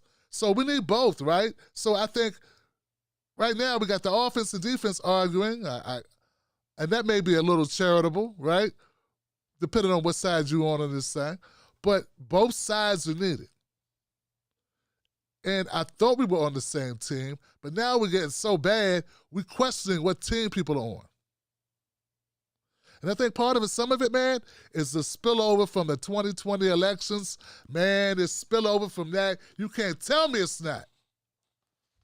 You can't tell me some of this is the animosity pent up from the 2020 elections.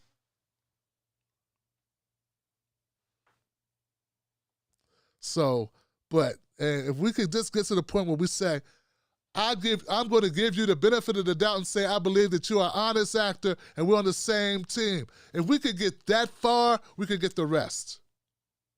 But we got to get that far in order to work together, to have any solidarity. If not, we just keep on being paranoid about one another and attacking one another, and we're not moving the ball any further. I'm not saying I'm a saint, but I'm saying this is what I think we need to do. This is what part of the problem is. It's not all the problem. It's not everything. Some things are educational. Some things are philosophical. But I think in this case, I think that if we have to agree, we need to come to a point where we agree that these people are honest actors. And what I'm seeing now is a whole lot of people saying a whole bunch of other people are not honest actors. Saying a whole bunch of other people have ulterior motives. With no evidence. You can't say without evidence that people are working for COINTELPRO. You just can't. How do you get to say that?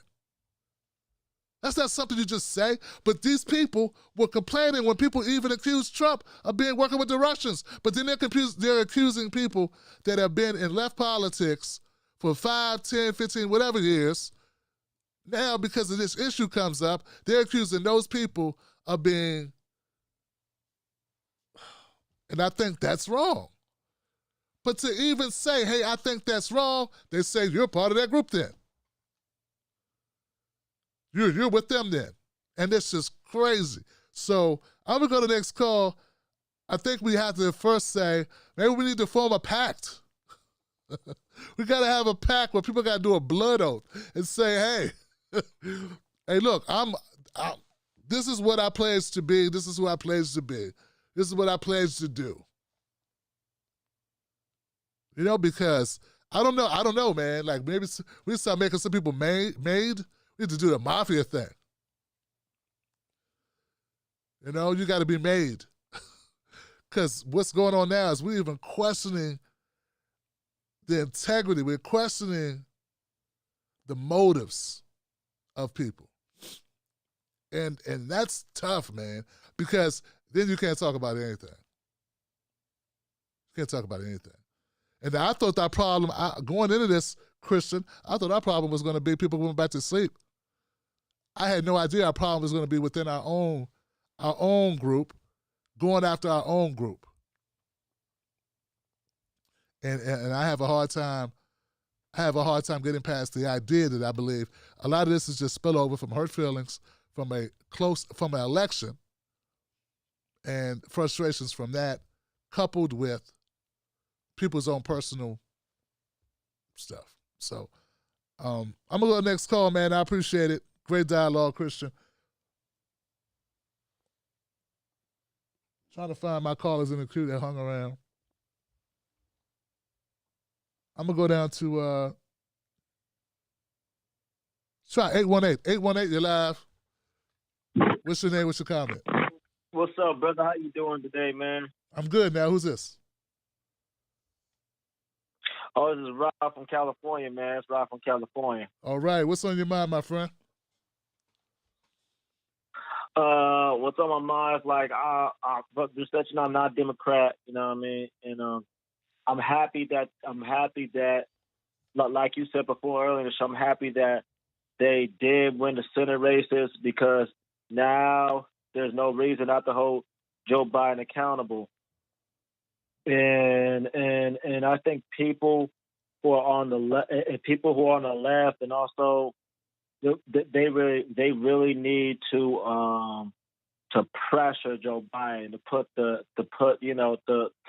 pressure on him, because this is a pivotal moment in politics right now. This is basically Reconstruction Part 2, you know, and then what else I was going to say? The thing is, people remember Reconstruction.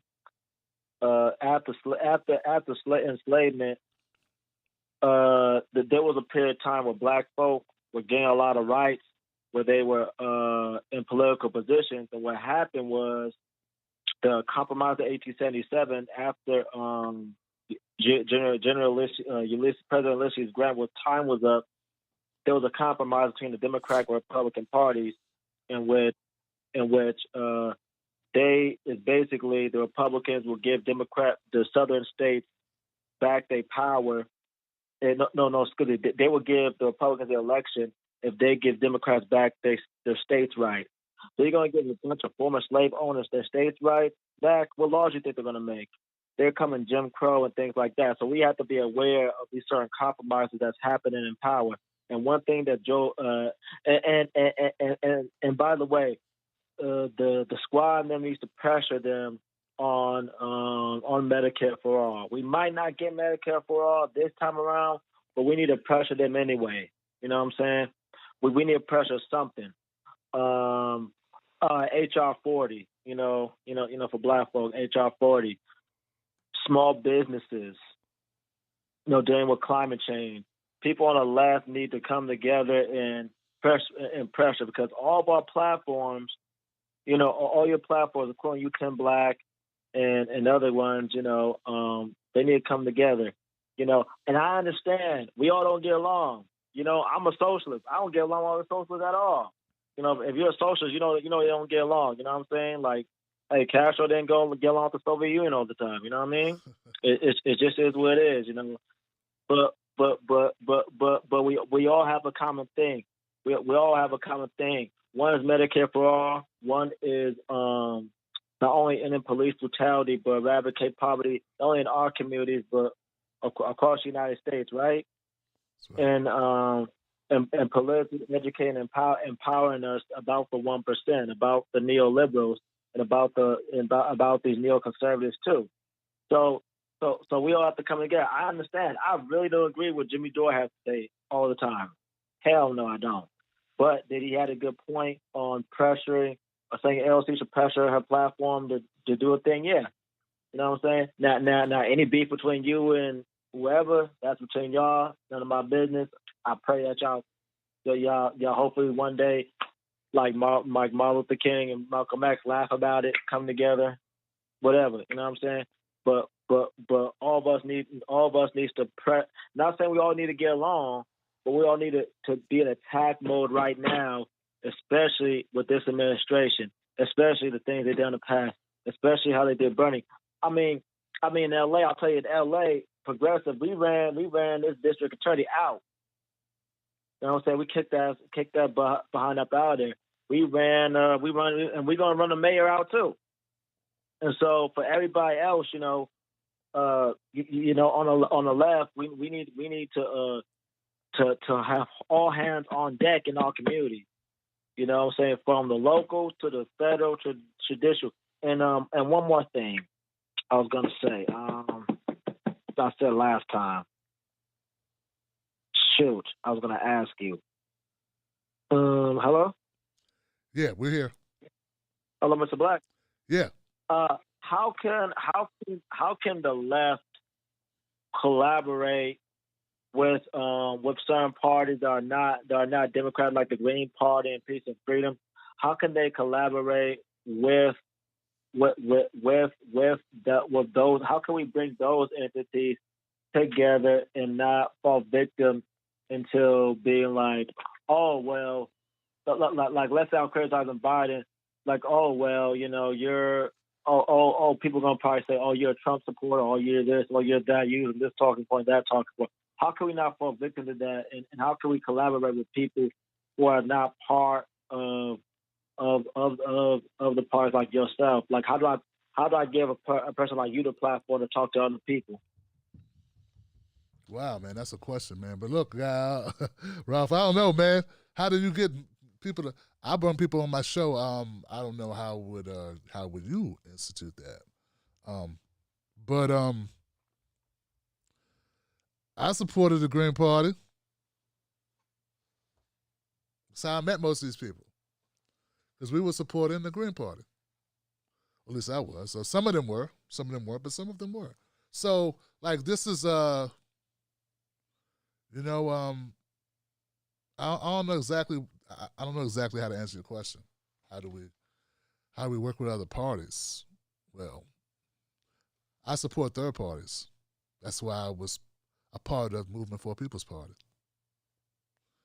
When it wasn't even called Movement for a People's Party. Before it was Movement for a People's Party, it was Draft Bernie, and I helped deliver the signatures to Bernie Sanders to encourage him on Capitol Hill with me and a couple other notable figures to deliver that petition. But people go their own way, I guess. You know what I'm saying?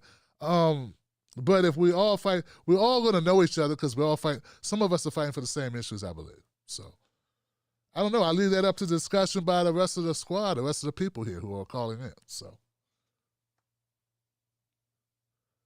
and I told you, Mrs. Black, about those folks. 502, where's 502? Here we go. 502, thank you for holding. Your next. What's your name? What's your comment? Hey, how you doing? My name is Kendrick Wilson. I'm calling from Louisville, Kentucky, man. I'm new to the show.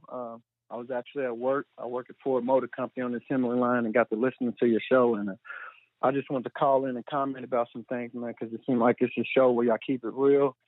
A lot of people got different perspectives, and I just wanted to call in and give mine. The floor is yours, my brother. Go ahead, Kendrick. The main thing I want to speak on tonight is basically we are aware of the phrase that you become a product of your environment. So with that being said, you know, I'm one of the people that actually believes in that phrase. You basically become a product of your environment. We all got the ability to make it out of certain environments and change and become something else. But at the same time, if you stay in that environment long enough, you will become a product of your environment. So with that being said, is the point I would like to make is we're also dependent on politicians, whether they're white or black, to, you know, come to our rescue and then change some things. But at the end of the day, we must understand exactly what a politician is. And my point is, I'm not just, you know, labeling politicians. I'm going off their body of work and their resume. Basically, politicians appear to be, you know, evil, greedy, heartless snakes, you know what I mean? And my thing is, why are we dependent on any politician to do anything for us? Because anybody who enters the world of becoming a politician eventually is going to turn into a greedy, evil, heartless snake. And we've seen that numerous times and all throughout history. We've seen good people become politicians, but when they become politicians, they end up getting involved with things that don't, necessarily go in the favor of the people. And they start, going after seeking money. They start participating in acts of war and other things that shows us that they're evil and they're heartless and they're snakes. So my thing as citizens of the United States, if we just get back to the basic morals and principles and we realize certain things, we'll realize, the answer is not these politicians at all, because that field is filled up with so many evil people. And anybody who enters that field that's good, the evil is going to outweigh the little good that they do bring, because that field is too corrupt. It's full of corrupt people, and nobody's going to enter and change anything through that world, because that world is contaminated. It's contaminated. And then I basically, I wanted to tie that in with, the obvious that's going unnoticed. The obvious that's going unnoticed during this whole COVID-19 period is the fact that, they're giving us money right now when our country appears to be at rock bottom. And now they got money to give us. But then when our country was doing good financially, they had nothing for us. And I think there's something that we need to pay attention to that. There's something about that that's so obvious, but it's going unnoticed. Why are they giving us money when our country is hurting at an all-time low financially, but they're able to give us money now? But when they was doing good, they didn't have nothing for us. They didn't have nothing for us. I don't think the answer is us paying attention to politics. I think the answer for these people who are running the world is to keep us distracted through politics. And I think we all need to collectively give that some thought and realize that's exactly what's going on. And, us turning to politics is not, any sort of answer. It's actually the problem. And then lastly, I would like to state the fact that, we all know black men are not running this world. We can all agree black men are not running this world. And you heard so many theories that, Jews are running the world and the white man's running the world. One thing we know for certain, the black man's not running this world. And I would like to say this, and I stand on it. This world is as evil as the people that's running it. And if white people and Jews are the people that are currently running this world, then we need to be looking into why exactly did Adolf Hitler do some of the things that he did.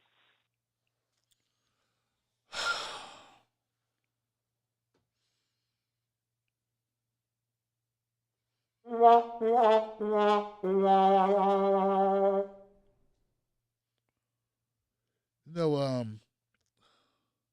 had no problems with us having like a conversation. People have different opinions. We all have our opinions, Johnson, and we're all entitled to our opinions. But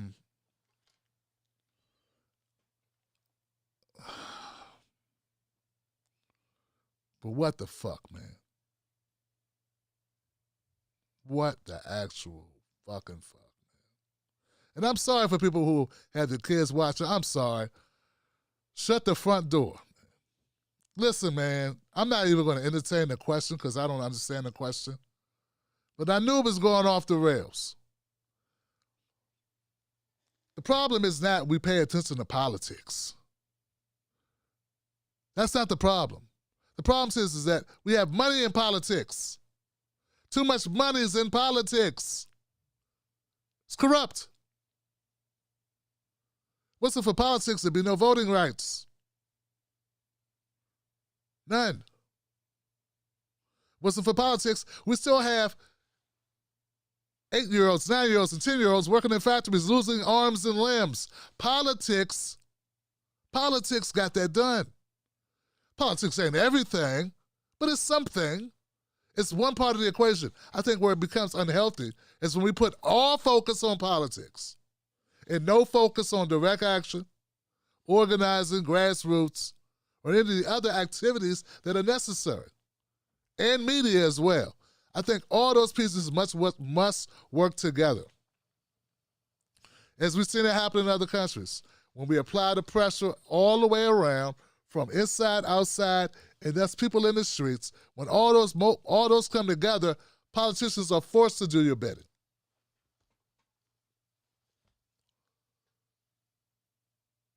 The rest of it, I'm not going to answer, man. That's just, come on, man.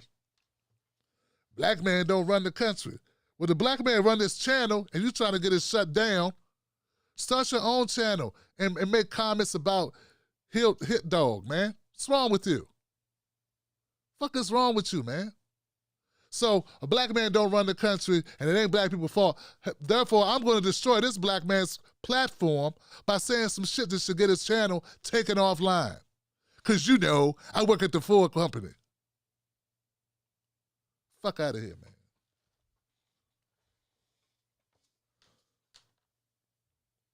Thanks a lot, brother.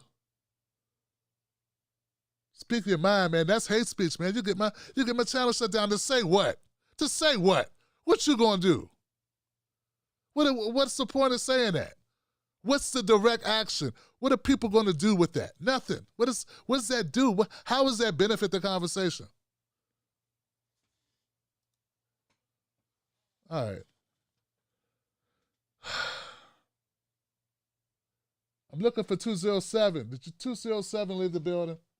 Probably dead now because of that guy. 224. You're live, Hello? 224. Hey, 224. What's your name? What's your comment? Yay. Hey, Tim, how are you doing? I'm good. My name's Jessica. I'm over here outside Chicago, and I just want to call in today and talk to you a little bit. I'm a little bit angry about the whole force the vote thing, but I'm okay with it now. I'm just thinking, what do we got to do to go forward? And I think we should maybe the left is kind of like, you know, the bygones be bygones. Like, it's done. The Pelosi vote is over. Let's just, you know, move on and see what we got to do from here. It's over now. So there's some good news. You know, Bernie looks like he's going to be the budget chair. And then we got the PAYGO exemption for the Green New Deal in healthcare.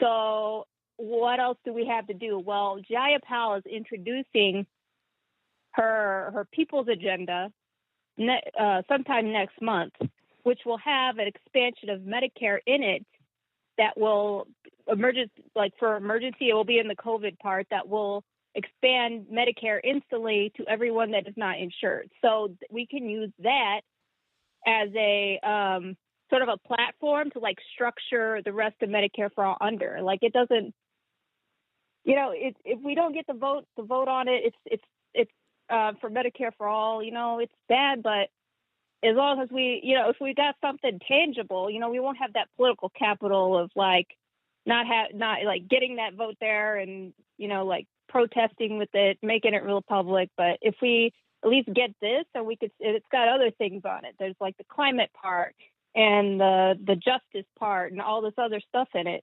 And I just think that's something good we can lobby behind. And that's something the progressives have already been planning. Everything they've been doing up to now has been in preparation for that. So if we got to think on what they're doing in Congress and why they're doing the things they're doing, which is, I think that's where we're out of sync with the people online. And the orgs and the politicians are out of sync. So that's all I wanted to say. I just thought that that's something we could think about.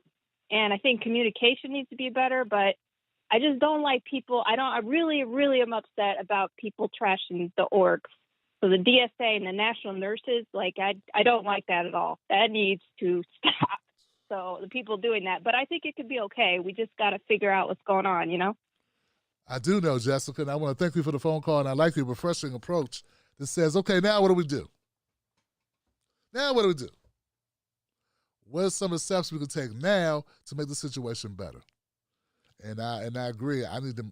That's where I should be putting my focus instead of still talking about this. Because Nancy, I said it was going to happen. It happened now. It's not that I wanted it to happen. I didn't want Speaker Nancy. I didn't want Medicare for All not to get a vote. But I knew it wasn't going to happen.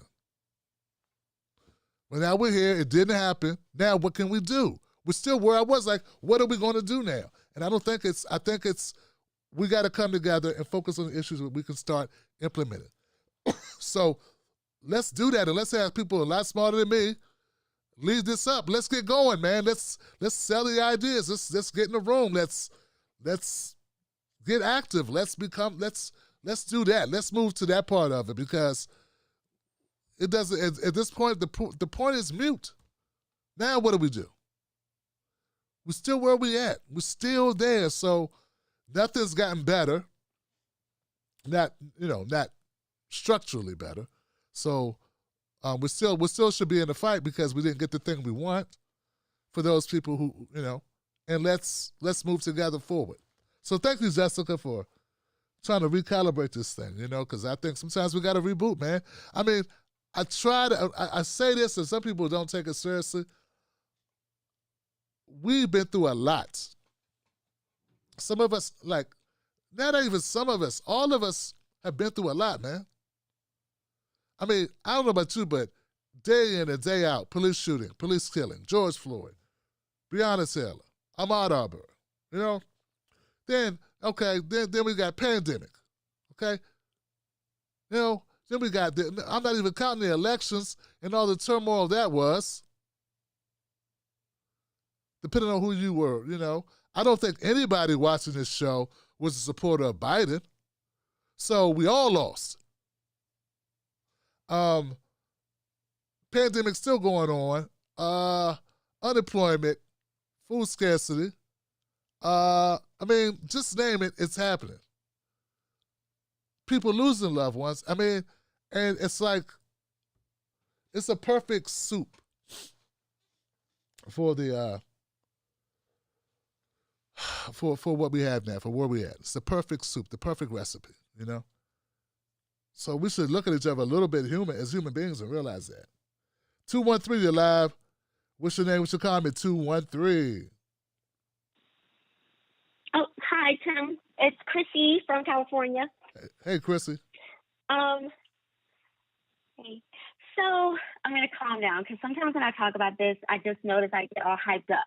But it's just been weighing on my mind. And I know everybody keeps calling and talking about this, but it seems like all I keep seeing every time I pop on social media, and I'm almost thinking I have to step off, where everyone's saying that the squad betrayed us, and I saw that fraud squad trending.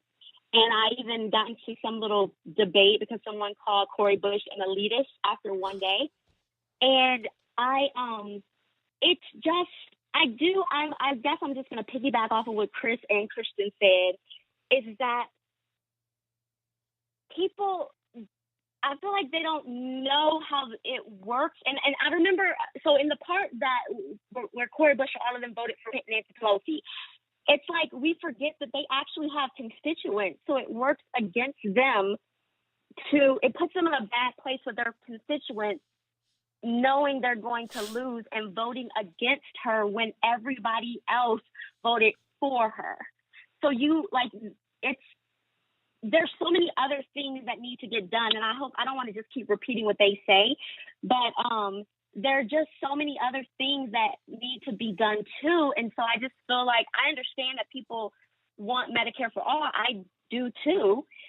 But I can understand why you would not die on that sword, because I don't want to make it all about me, but there are Black kids who have a prison to pipeline system that they go through. And there's just like Christian said, I'm not going to keep repeating what he said, but it's just like weighing on me, because I do feel not unprogressive, but I feel a little bit apart now, because I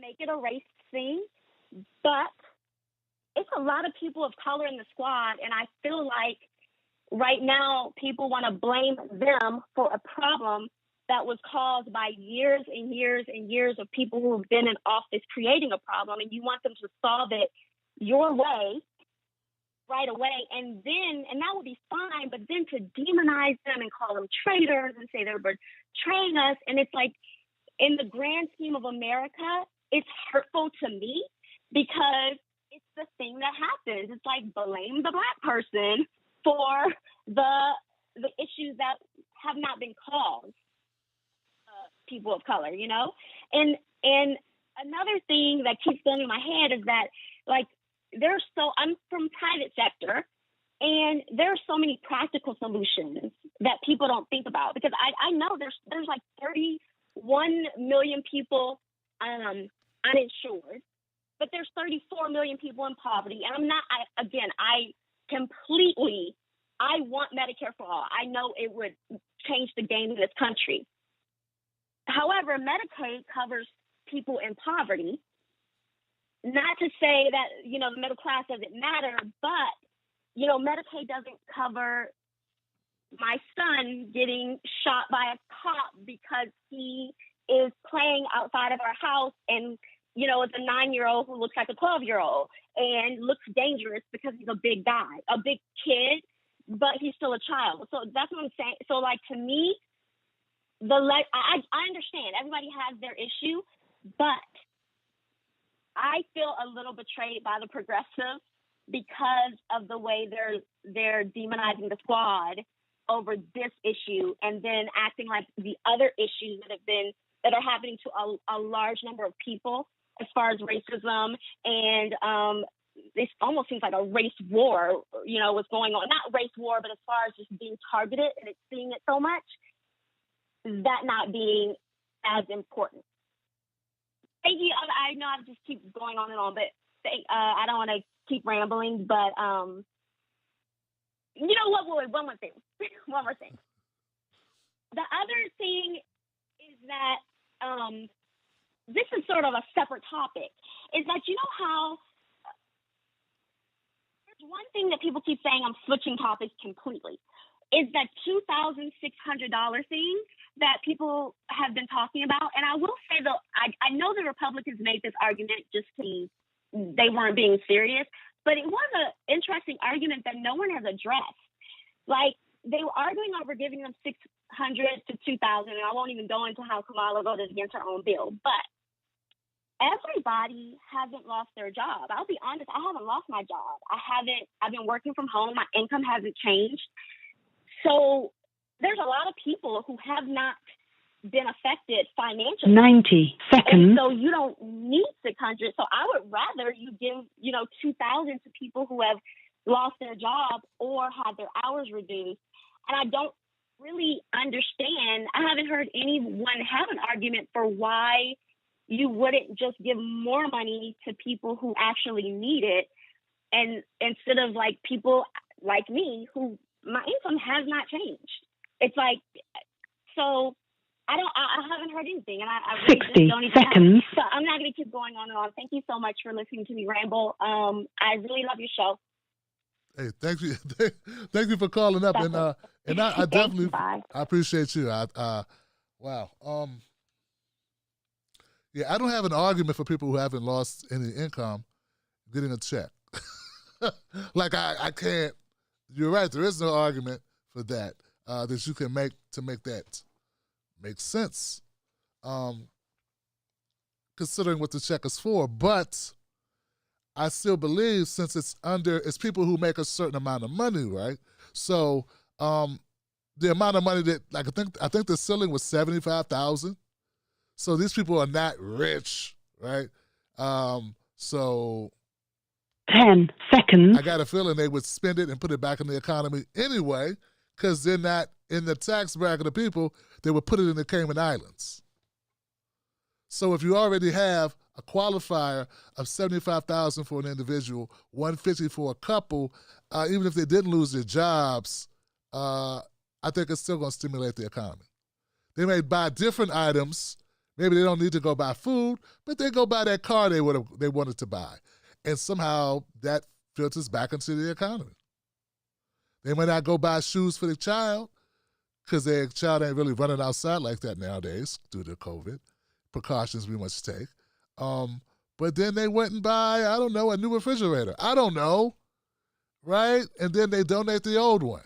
And so that's how I see it. So, yeah, let me get out now while I think I've made a salient point that makes sense. Get out of here. 219. 219, you live. What's your name? What's your comment? Yeah, hello. Hey. Hello. Hello? My brother, who's this? Hello? Yes. This is Shannon. I'm from Northwest Indiana. Shannon from Indiana. My brother, what's on your mind? Hey, I just wanted to say I love your show, Tim, Big fan, and I've been watching for a month, and I don't understand how you're being labeled as like taking corrupt money. Like, I mean, you seem really real to me. And other than that, I just wanted to say that, I mean, I think we need to force the vote, but there's a lot more than forcing the vote on Medicare for all. We got a lot of other votes to force.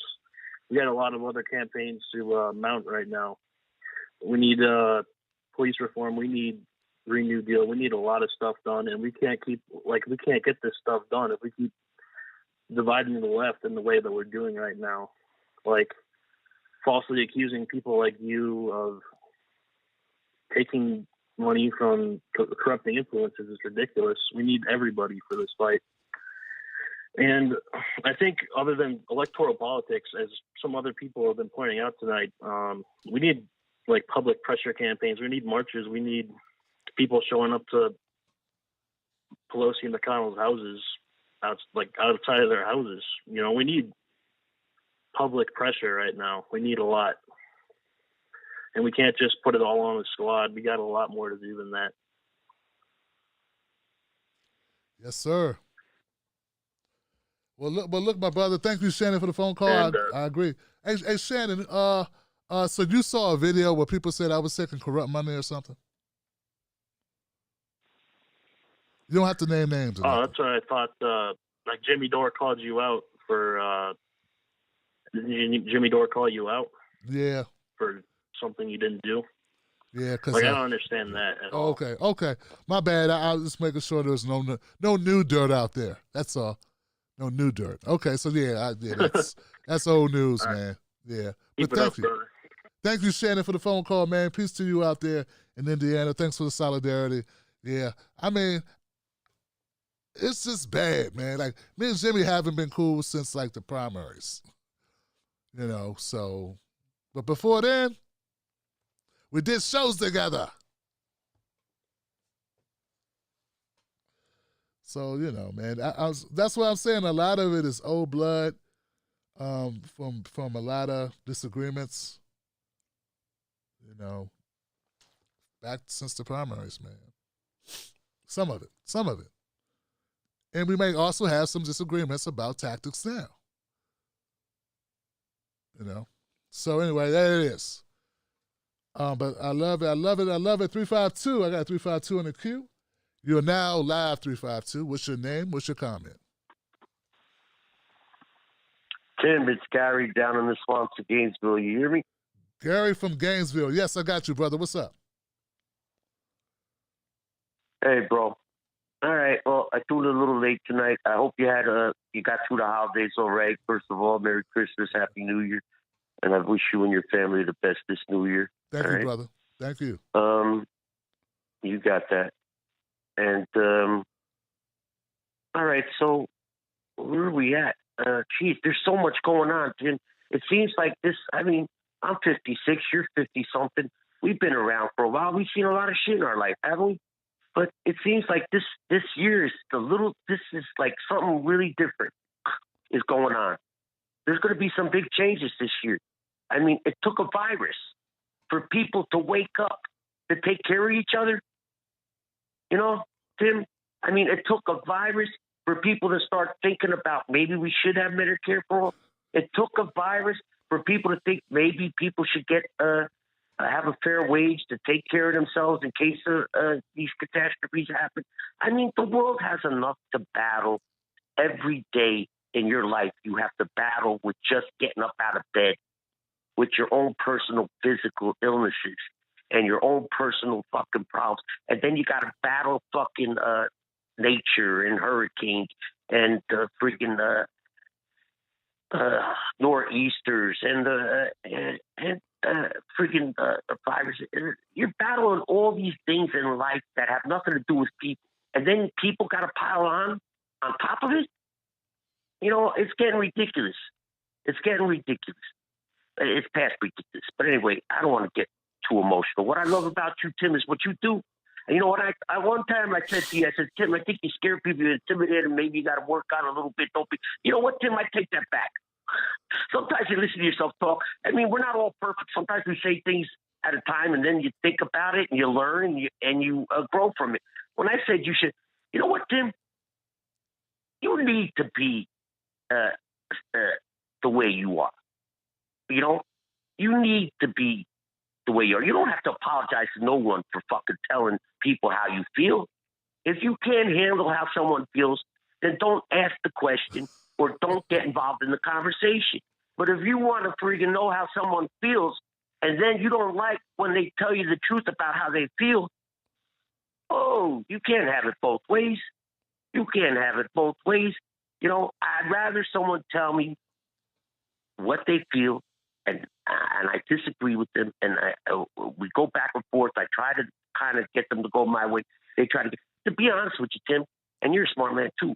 You know, sometimes I'm not always trying to convince people in my dialogue or in my conversation to come over to my place. I'm trying to have a conversation to where I might figure out what the hell the answer is. All right? I'm tired of people always calling in like they know what the hell the answer is. It's like, we're working towards the answer together. If there was an answer, this would all have been solved years ago. I mean, 200 years ago, look where, you know, we come from. I mean, we had people on we had Salem witch trials. We had the guys coming over on the ships. We had people being nailed to crosses during the Crusades. I mean, when you look through our history, it's a pretty violent and bad fucking history. I think we're doing better. I think we got to say, listen, all in all, considering everything that we got to deal with and everything we got to try to get along with, we're doing all right. So I'll leave that on that. Let me get back now. Tim, you got to give me a heads up, all right, babe? If I get too long and I get close to the end, just say, hey, Garrett, I got to wrap this up. Give me your last 30 seconds.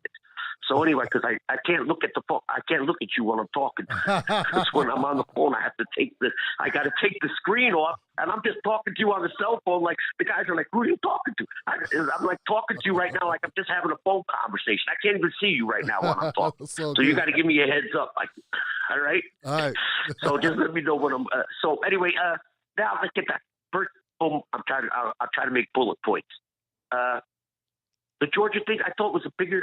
The race was huge because if the Democrats won, I don't know what happened tonight. Did you follow it off? Did the Democrats take Georgia tonight or not? I'm hearing that they may have done it. I'm hearing it's very close that they have done it. It's most likely they've done it. Most likely. That's huge because, yes. All right? Because that's huge. I mean, if the Democrats take the Senate, holy cow, could you imagine? When everybody's like, well, Bernie lost. Bernie didn't lose nothing. Bernie didn't lose a step. When Bernie lost the presidency, he got up the next morning, went back to the Senate, and went back to work. It's all the people that said, oh, Bernie, you got to win the presidency. You didn't win the championship of the world, so you're a loser. Bernie's like, I didn't win the championship of the world. I'm a loser. I'm fighting every fucking day for you guys. He's in the Senate right now fighting for our check. He's going to fight all the way. If Bernie Sanders could become the Senate majority leader, I think he could still change the world as much as he could have as if he was president. Because McConnell, if you want to know about powerful positions, look what freaking that guy, Turtle Boy, has done. He's blocked everything. Listen, a president can't do nothing unless he passes it through the Senate.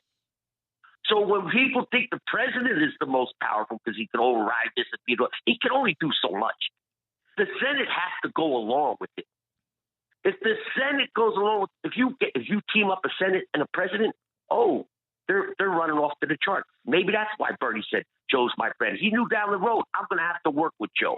And maybe in the Senate, I could fucking work with Joe. If we get the Senate majority and I'm the leader of the Senate, I could tell Joe, listen, Joe, you want to pass this through the Senate? Well, you got to come a little bit my way. I mean, people think because Bernie didn't win the presidency, it's all over. He's still fighting the fight. We should be fighting for him. Make sure this man is still in a position to fight for us. Just because he didn't win president of the United States doesn't mean he's a loser. He didn't win the president of the United States because he's up against the most powerful, wealthiest people in the world. He didn't win the president of the United States because he didn't do something right or he did something wrong. Right. He didn't win the president of the United States because he was up against, he took on the powers. So, okay, I know I'm rambling now. Got to wrap it up, brother. Got to wrap it up. Bro, and I'll call you next week. All right? Do it, Stay in Gary. there and hang tight. All right. Take care, my brother. Good hearing Good from night, you bro. as always, man. Good hearing from my man Gary. You know it, man. Yeah, all heart. Gary's all heart, man. 859. Try to get in 859. How you doing, 859? 859, what up? It's Oz.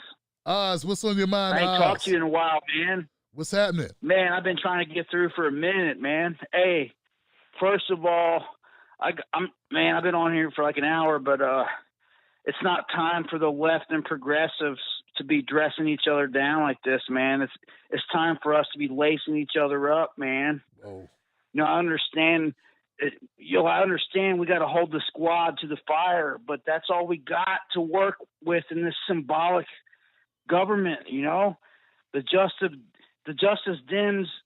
You know, they got to form coalition with third parties, man. You know what I'm saying? But dude, there's so much I've been trying to get into, man. Like I think we should implement a maximum wage. No one talks about a maximum wage, and we should nationalize natural resources, and then that can be used to pay for UBI, and we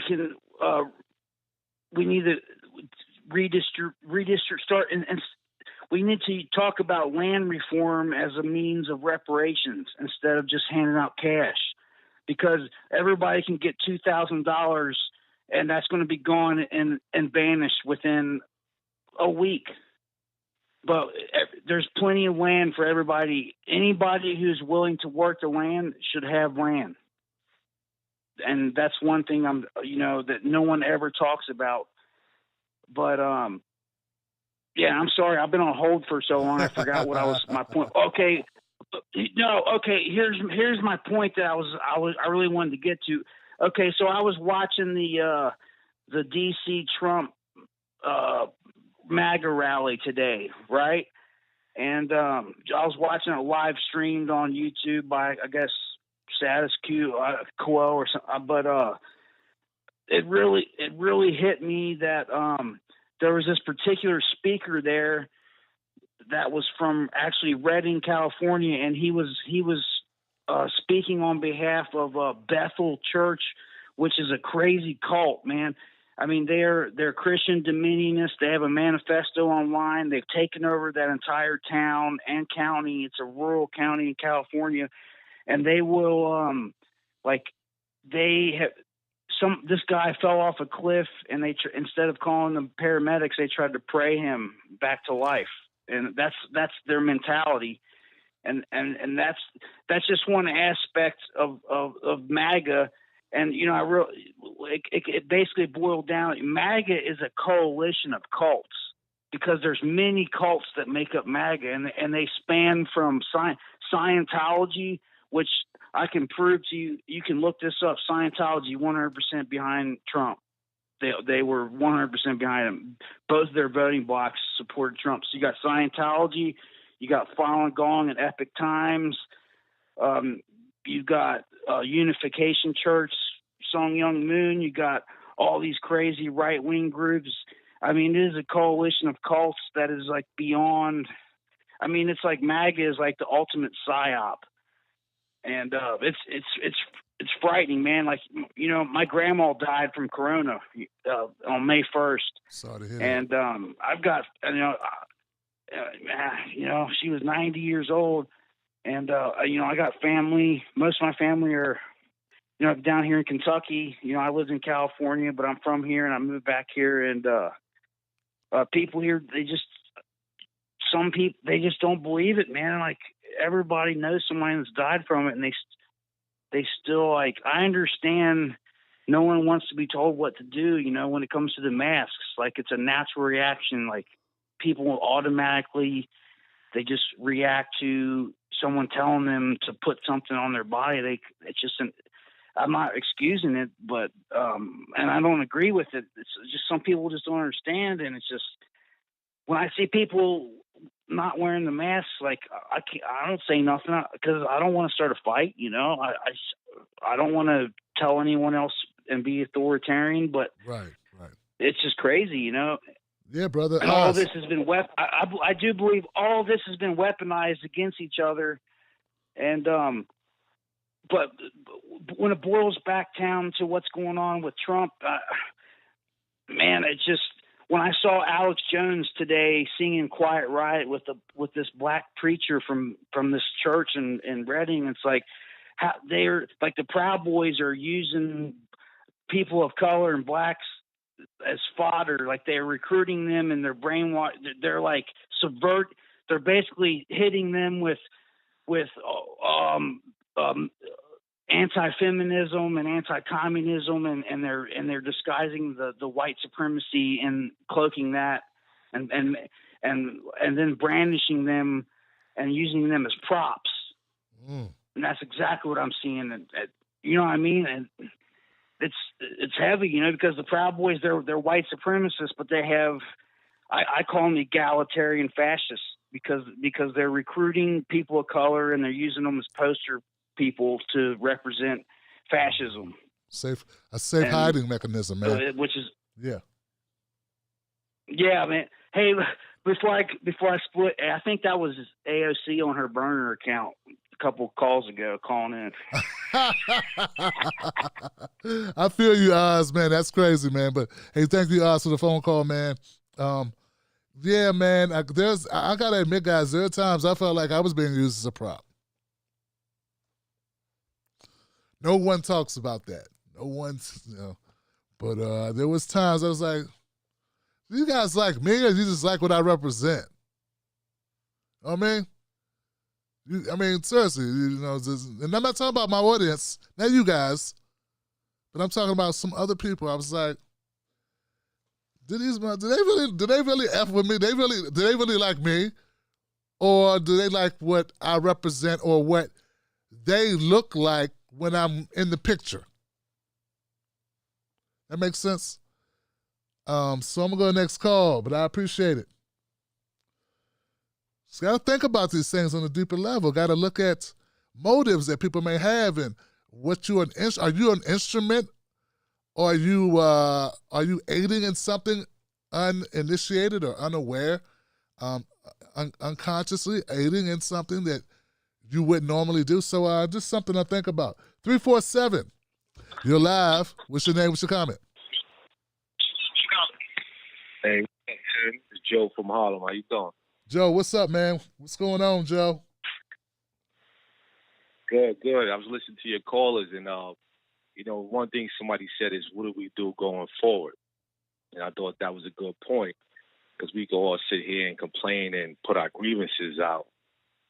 Well, what I feel like is a lot of people are double talking.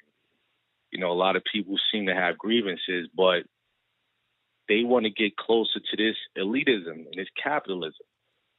Because how could you really have a grievance and not acknowledge that there are already grievances that exist? So it's like, what comes first, the chicken or the egg? I mean, what are we going to have everybody get taken care of? It's like if I go into your home and your family's not taken care of, and I say, look, family, we're going to all get taken care of, and put me into that pot. It just doesn't make sense. Like, your wife, your kids got to have specificity in how they taken care of. I just feel like everybody's double talking. Green New Deal.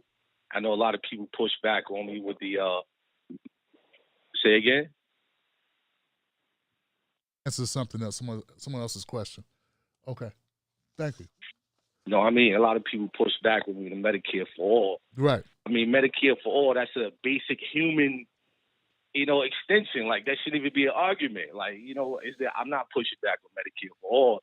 It's just that we all double talking here. You know, I got to lend it back to America's original sin. Nobody wants to talk about that. That's taboo. You don't get demonetized. But the other brother, he talk about that crazy stuff. He was talking about everybody holds their breath.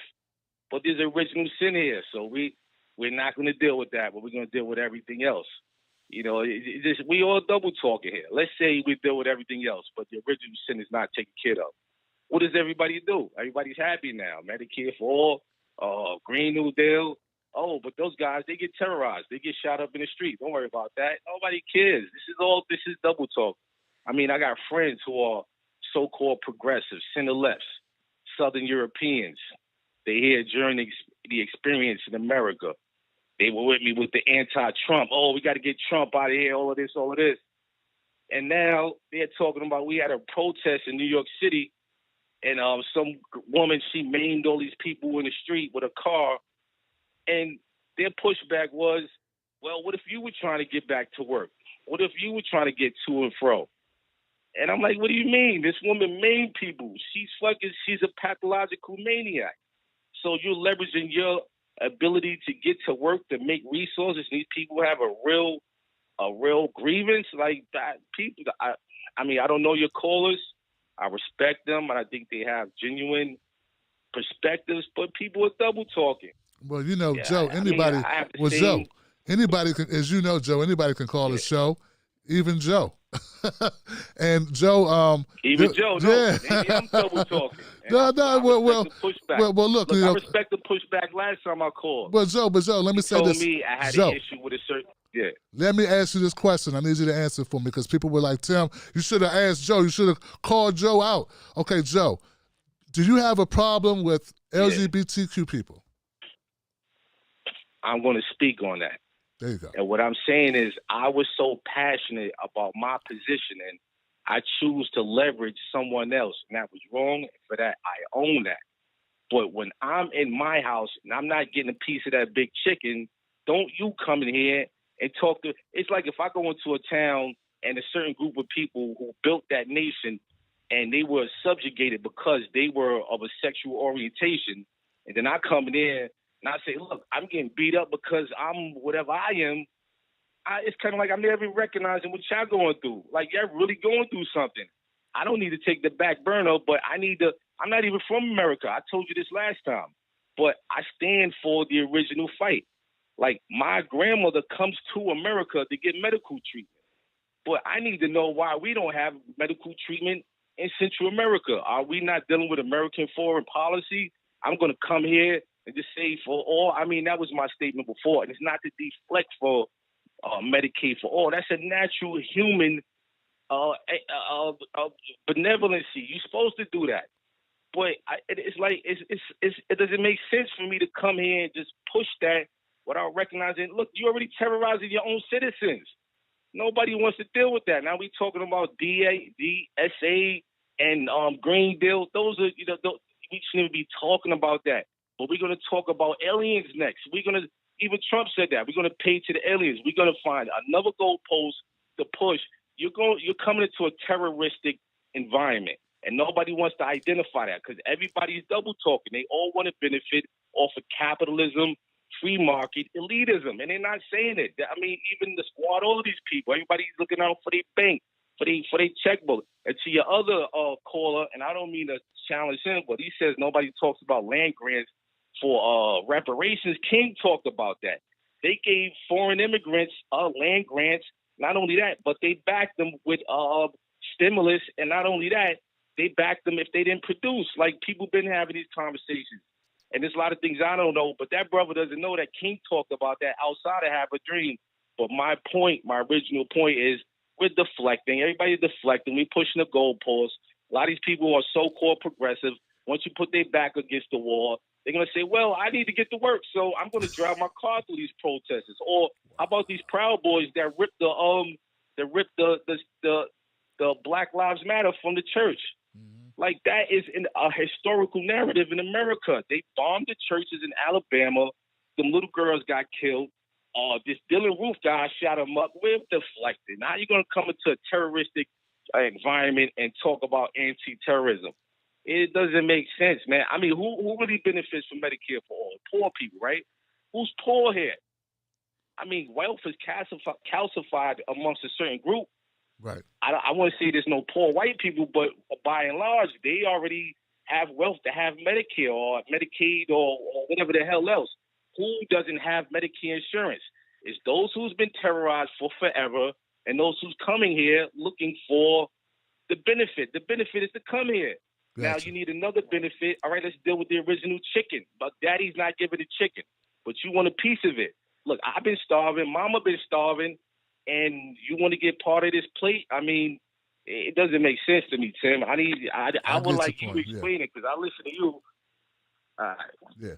Hey, Joe, man. Joe, I got you, man. I appreciate it. No, man, it's all good, man. I'm sorry about the miscommunication, but, you know, you're such a deep brother, man. You go left, you go right, you fade, you know, just I think I get your point, okay?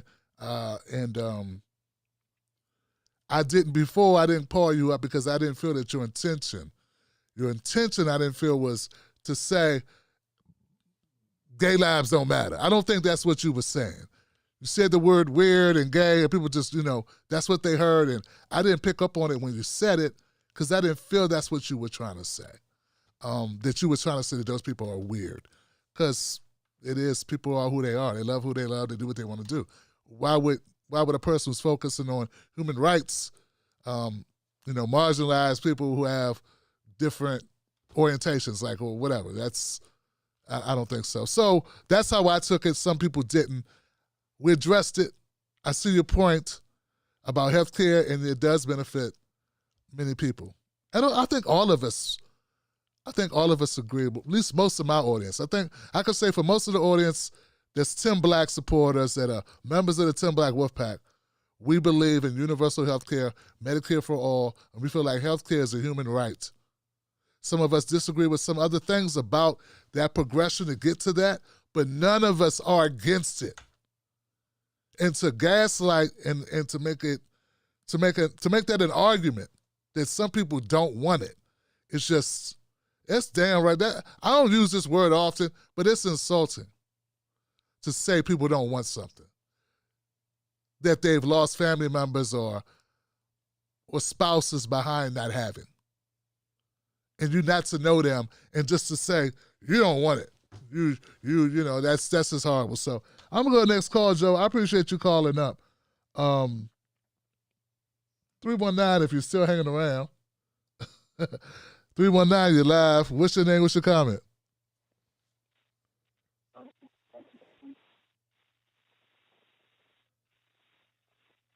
$319.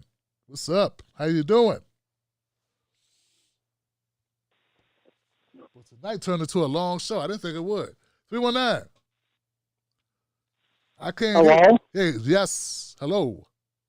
Oh. Hello? Is that you, Tim? Yeah, that's me. Who's this? Mike. What's on your mind, Mike?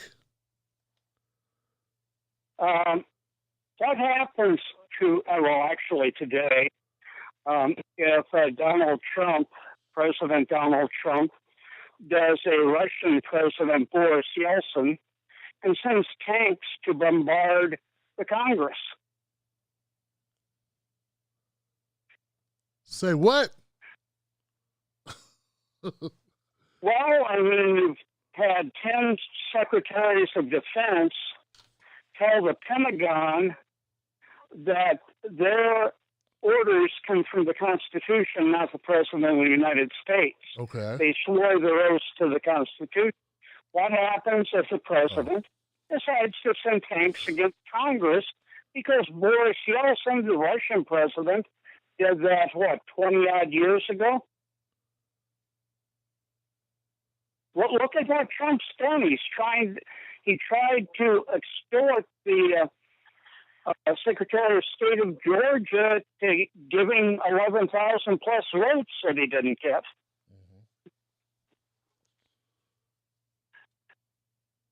I mean, I don't think there's anything you can put beyond Donald Trump. Wow, brother. Wow, Mike, you hung in there for a long time, but you dropped a that's a harsh one right there, man. But I want to thank you for calling up, Mike. I want to try to get the rest of the callers in. Mike's saying, how do we know that Trump's not going to really stage a coup? Everybody saying he was staging a coup, you know. But now, what if he does? If he pulls a military advancement, or as Mike puts it, uses that executive authority? I don't know. Let's go to 336 and see if they have thoughts. 336, you're live. What's your name? What's your comment? Hello? Hey, how you doing? You're live, 336. Can you hear me? Yes. Oh yeah, Tim. I called it to talk about. Have you been paying attention to local police departments throughout this whole coronavirus thing? Local police departments. No, go ahead, my brother. I'm going to speak specifically on the ones in North Carolina. They took this as an all-out play to just kind of get away with whatever they want. Like, the police department in Raleigh literally put out a tweet that said protests are not an essential activity when the protests first sprung up. It's been been really interesting. I'd encourage everybody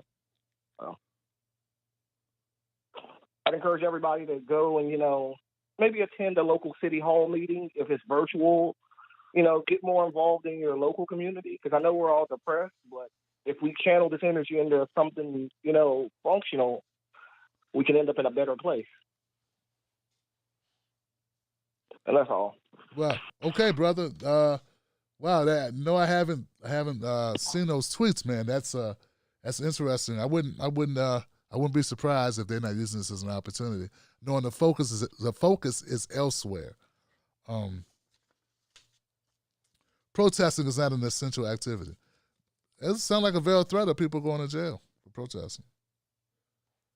Right? That's what it sounds like to me, brother. 561. Oops, my bad. This thing's moving. How you doing? Hey, how you doing? You're live, my friend. What's your name? What's your comment? Doing good. This is Ty. Happy New Year, Tim. Hey, what's up, Ty? What's going on, man? Phone lines. First thing, Happy New Year. And the phone lines sound much better with that new mixer. So big shout out and thank you for everybody that helped out to get that. It's really nice not having the callers, drop in and out during their sentences. It sounds so much better. I want to give a big shout out to Laura tonight. I always enjoy it when she calls, and the things that the squad, I guess, if that's what we're calling them, are fighting for, just so important to so many people. And obviously Laura feels that, and I'm right there with her that putting this ultimatum out there like that is doing nothing but trying to send the herd. I question the motivations of anyone trying to splinter what little bit of group we do have together. I just don't get it. So the previous caller, Joe, without trying to minimize anybody's fight and plight and what they've gone through, and without trying to say that I've gone through just as much as anybody else or anything like that, here in America, this plate is big enough for everybody to eat off of, and that's what we're all trying to fight for. So I kind of disagree with the get in line mentality. It's big enough to do. We can get it all done. We gotta just fight for it, not feel like one's more deserving of the next or this or that. I mean, the police, they're out there killing everybody. I'm not saying that it's not the darkest people, but that it's not only the dark. What I'm trying to say is that, I'm trying to get it out, is that the police see us all, any shade, doesn't matter what shade of black. If you've got any color in your skin, from 10 feet away, they're going to shoot you. If you're a little darker, 15 feet away, they're going to shoot you. But they're coming after you. And we just we gotta get this police reform done. It's so bad out there. You touched on two stories tonight. They're just more examples of just how it keeps letting us down over and over and over again. And so let's get that done. Happy New Year. Thank you. All right, Ty. Thank you for the phone call, man. Oh no, Ty. Oh, I'm glad you pulled out of that, Ty. This is going to be dangerous, man. You're walking into the briar patch, man. You know, you're walking into the hornet's nest, man. You got honey rubbed all over you. Don't do it. No, don't do it, man. I understand your point that you're trying to get to. And so that's the thing, man. People don't understand. I give people the benefit. That's what I do. And I know it's unpopular, right, to do that. But I do that. I try to see I try to appeal to the greater good in the person and say, okay, maybe they mean it this way. And I give them the most credit. I say Ty doesn't mean, obviously Ty knows that they lynched black people because they was black.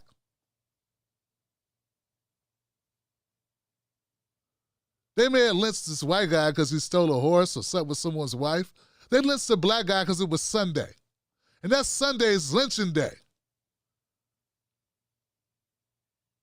So, Ty knows that. That's why we created a police force. To go get niggas and put them back in chains. That's what the original police force was for. Protecting the property owner. The white male property owner. That's what it was for. And we were the property. So Ty knows that stuff, man. He doesn't mean America hates all poor people. But it just hates poor black people a little bit more. And Muslims. Hate Muslims in general. So, you understand what I'm saying? And we know that, okay? But I do agree that there's a lot of grievances. And honestly, guys, something I've been coming to, and we have to admit, that when it's not you, because you are a human being, and this is why I say Dr. Cornel West makes me want to be a better person, because he gives me the impression that it's important, it's vitally important to always say, if I were you, my brother. That's when I say my brother, some people don't even like when I call people of any color my brother. Any black, any woman, my sister, because they think it's only, I want to say that we want to put each other in each other's shoes. And I don't walk around every day thinking, what do these people think who are not me? Because that's impossible to do. And it's okay not to know that stuff. It's okay not to always be right on the money. But if you come from the spirit of goodness, goodwill, humanitarian spirit, if you come from that place. I'm not saying all people do. I'm not naive. But if you come from that place, more times than not, you're going to land on the right side of it. And I think sometimes people have internalized so much frustration and pain and being overlooked. And let's just keep it real, black people. Whenever there's something to give out, let's give out some much needed reprieve. Last served. First fired, last hired. Last hired, first fired. That's how it is. So, but I would not say that is a problem or the fact. I don't think the blame of that goes to any other group. So I just have to say that because I got to make myself clear. Because people not only judge me for what I say, they judge me for what I don't say about what other people say, which is not the purpose of the show, really. The purpose of the show is not for me to correct 50 calls from 50 people I don't freaking know in my life. That's not what a call-in show's for. It's so you can hear what other people think, and those people get a chance to talk, and sometimes you're going to agree with them, sometimes you're not. But the show is not about, can Tim correct 50 people? This becomes not a fun show to do, an interesting show to do. It becomes a very hard show to do if every phone call it's up to me to correct people and say exactly what you think. That's fucking impossible. So I thank you, Ty, for calling up, man. I guess I do. But I'm going to go to the next call, man. Put yourself in there. We got to try to. 267, if you're still hanging around, I'd like to bring you on the show, 267. What's your name? What's your comment? Hey. What's up, Tim? It's Tony from Philly. Tony from Philly. What's going on, Tony? Yeah. Not much. I hear a lot of people, talking about what can we do? How can we move this thing forward? And, that means it's time to discuss foundation, right? At the end of the day, we have a 0% impact on the legislative branch, 0% impact on public policy, near zero. So the Green New Deal is not going to happen. Medicare for all is not going to happen. Police reform is not going to happen. And that's why that $2,000 didn't happen, because the legislative branch is not responsive to the people of the nation. And the legislative branch, by and large, typically has never been responsive to the people of the nation. They only respond in key points when we actually organize and are capable of mounting pressure. But ever since the New Deal, they found ways to mitigate that as well. Even the ways in which we would traditionally apply pressure to move the legislative branch according to the will of the people no longer works. And for us to continue to have a discussion, like we're arguing about all these great ideas and things we want to do, but it doesn't matter, because even the things we're in 70% agreement about, 80% agreement about, 90% agreement about, there's no movement on the issues. So this is a reality that we as Americans have not accepted. And when we talk about how to move forward, we don't deal with the hardcore truth that the legislative branch of the country is non-responsive to the people, a near 0% impact. So all plans need to take that into consideration. So for me personally, what this is about is looking at the foundation of the nation, which is our Constitution, period. When the legislative branch will not respond to us, we don't need to be begging for AOCs to represent us and then calling them out because they're not doing exactly what we think they should do, when and how we think they should do it, Jimmy Dore. What we need to do is really think about what can we do to change the foundation of this nation to mitigate these issues. That's all we really need to do. And for me, the obvious solution is going after the corporate boards of directors, right? Capitalism has made us look at the corporatists as giving us something, right? They give us jobs, right? They create these jobs. They're the ones with the big ideas. So let's give you an example of how much capitalism doesn't do, right? Capitalism is a means of exchange and a means of exchange only. It does not create the need to innovate. That's a myth. Innovation existed thousands of years ago, but we had to plow before we had capitalism.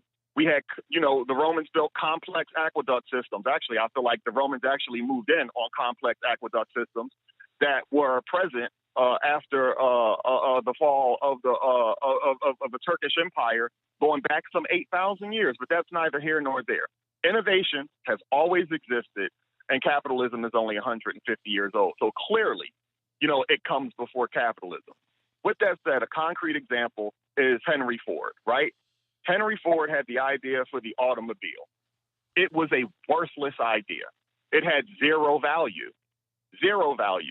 That idea only had tangible value when the mass of laborers mined the materials, transported the materials, created the transportation infrastructure so that transportation was possible in the first place, built the processing centers for the materials to be processed and turned into a vehicle, transport the vehicles to the sales locations that had to be built, and so that trained laborers could then turn around and sell the product.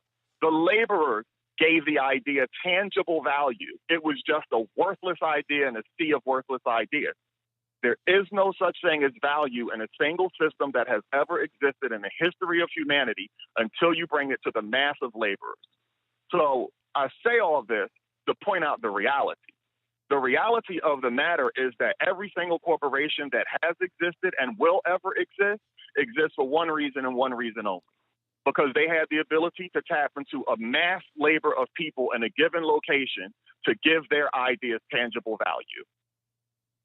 All wealth was created by the labor class.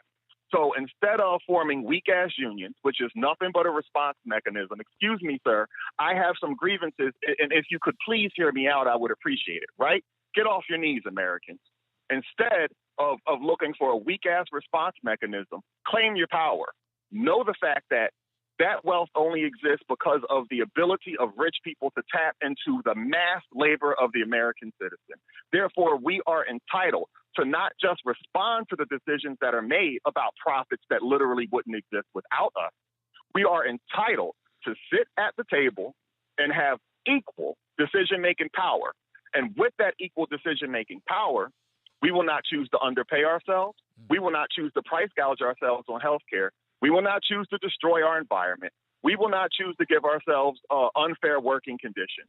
We will not choose to be racist towards ourselves.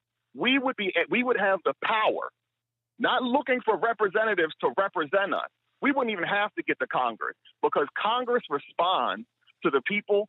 Congress responds to the corporate boards of directors. If we want to actually get a Green New Deal, right? We want the ability to sit at the corporate boards of directors and say no more fossil fuel. If we want a living wage, we need to be sitting at the corporate boards of directors saying, yeah, we don't accept that. This is about power. We need to amend our foundational document, the Constitution, to give ourselves the right to have power in all places of governmental influence. And the biggest place that holds the most amount of governmental influence as we speak right now are the corporate boards of directors who dispatch thousands of lobbyists daily to go to Washington and fight for legislation to our detriment. It's the Constitution. Give it up for Tony, guys. Got to give it up for Tony.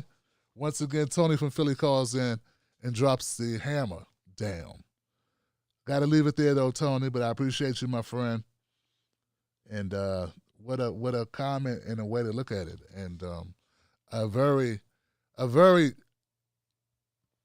illuminating analogy, my friend. 409. You're live, 409. What's your name? What's your comment? Oh, yes, finally. Listening to everybody, Tim, I done built up so many talking points, so I'm just going to go ahead and fill it all in as much as possible.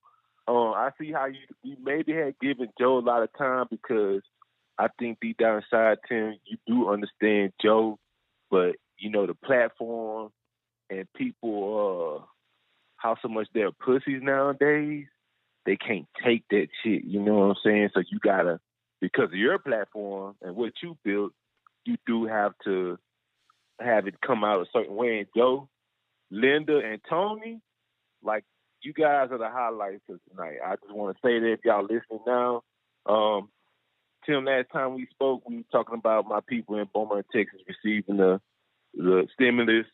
And literally, I was praying for people to receive it from my city, and I woke up to it, you know, because positivity, man, when you put in that positivity, man, you only get positivity out. Another thing, it was 2 callers, but now I'm going to say 3 white men who are racist, and they probably don't even know it because of little things they say. Obama and it's a lot of blacks who don't even know what Obama did for us the past 8 years. They just know that he's a half-black face who was a president. But, man, Obama sold us out. He took out Gaddafi. That man was trying to run water through the Sahara Desert. And, Tony, like, bro, you know a lot of history.